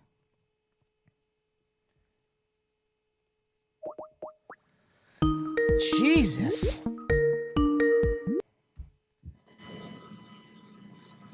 Soft, if you just want to take down that gain just a slight. All right. Just a slight. Is that better? Way better, yeah. All right. Sorry, a couple things are gonna play here. But yeah, Ray DeVito, man. Coming on, being a good sport as always. He only hears when I joke with him about hating his stand-up. Yeah. A lot of times I feel like almost a Ray DeVito simp. I'm like, give this guy a break, guys. I know. It's like, yeah, dude. It's like kicking like a blind puppy. It's like, Jesus Christ. You got to boost his confidence up so he could take on the world, right? That's kind of been our message to Ray. It's like, be better, Ray. And, expect better. Don't let these people make you a Perry Caravello, I guess. That's really the whole, crux of our argument here. Right. So, but that was Ray DeVito, ladies and gentlemen. Look, I think that's a good way to kind of put a pin in this show tonight. I mean, it's been quite a while, probably 4.5 hours or something. Let's see. Where are we at in time? Oh, yeah. Yeah, about 4 hours and 15 minutes, guys. This show has been up. This show has been down. This show has been left. This show has been right. Softcast, I know, has to have an early day tomorrow. I've cleared my schedule, though. I might pop on at some point for members, or if at the very least, again, members only Discord, I'll probably be in there at some point and maybe hanging out after this show. or if not tomorrow. I don't know. We'll see how I feel, man. But yeah, look, this show was fun. Let me read a couple chats here and kind of touch base with the audience. And we'll be back sometime this week. Brian getting sleepy, Deitois says. Okay, Deitois, well, just in time. We're ending the show. Great show, John. Says John. Appreciate that. Totobias says, can't believe there's another Brian with a beard out there. The Duck Dynasty callbacks have been rough recently. Jesus. John also says, and soft. Let's see. Somebody says, lose the red bar glasses. These are actually, if you didn't know, these are actually red bar. They have like a etched red bar writing on the sides of the frames here. So this guy wants me to lose them. I told John last night when he was going in disguise, no glasses. He's like, you think? I go, oh, it'll give you away so fucking quick, dude. Yeah, dude. No glasses, no hat, no watch, no chain. And it was pretty solid, man. No one really recognized me, which was good. We did what we had to do. We got in, we got out. We came, we saw. They were filmed. And it was a great experience, man. Nonetheless, it wasn't the greatest show. If I had to rank it, let's give it a quick ranking here, Softcast. From what you've seen, what would you rank that event? Scale 1 to 10. Let's say I had a reason to be there. I would rank it a 4. You know what I mean? If I had a reason to be there, really, and I like the people, or you were working. You know what I mean? I think for the Perry Caravella fans, they'd probably rank it much higher. They seemed very excited. Yeah, they were thrilled to see, Perry, which is, again, it's something I don't really understand. But, again, it's who am I to say that's not for anyone to watch? Maybe we'll have to start watching Perry and kind of making up our own conclusions. And there were, for sure, some Anthony fans there. Oh, sure. Well, yeah, dude, you're in Pottstown. You're in, farmland country. Yeah, there's probably a couple Tom Chillstrom and the Clan fans there. Oh, yeah. Tom Chillstrom and the Clan, everyone. They're making their debut along with Aaron M. Holt, of course, in studio. Aaron, you've been fucking crushing it, man. What's your secret? This has been a very fun show. Very fun show. Very fun week. So Aaron M. Holt, ladies and gentlemen, is with us. We're going to be signing off, though. This was definitely fun. Again, all the footage will be on our members-only Discord. So if you want to sign up, support the channel that way, that would be great. If not, then we appreciate you just tuning in, watching the show, sharing it, liking it, doing whatever you got to do, just being here. This was definitely fun, man. Again, just very bizarre. If I had to rank it, though, I'm going to leave it on a rank on a scale of 1 to 10. I'd probably say it was, and this is me, like, I'm not over-exaggerating or anything, but probably like a 2.5, 3. Oh, damn. Yeah. No, it was bad. It was bad. Yeah, I've been to better school plays and better, like, talent shows than, the Uncle Rico live show, but... Yeah, man, that's great. Tom Chillstrom, we were just mentioning him. He's got a message for us that it's going to take us out on with tonight. Oh, Tom has a message for us? Tom has a message for us and everyone in the chat. So, ladies and gentlemen, Tom Chillstrom. No, hey, everybody. Thanks for hanging out with us. Thanks for being here. Pretty solid effort all around, I would say, mostly from Corey and I. Luke had some good points. But all in all, a good show. Thanks for everybody for being here. Let's call it a night. And take home the troops, ladies and gentlemen. And we have a special message from everyone's favorite onion, Sir Patrick Melton. Sorry we didn't have a light, fun show today. It's been very angry and aggressive. And that's going to angrily and aggressive get us out of here. Softcast unscathed. Who knows? Maybe by next show, I'm in handcuffs and Soft is being questioned, trying to get him to flip on me. Find out next time on In the Paint, guys. This has been great. We appreciate everyone. Have a great week. Have a great Monday. We'll see you back here sometime this week. Maybe sooner, maybe later. That's been great. Softcast, ladies and gentlemen. For myself, John, that is Softcast. We'll be back next time. See you all then. Be safe. Happy Mother's Day, by the way, to all the mothers who joined us. We appreciate everybody.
fun show. Thank you, everyone.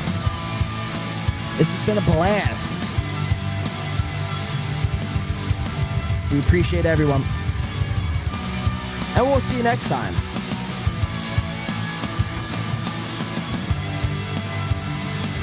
Photo dump in the Discord coming up.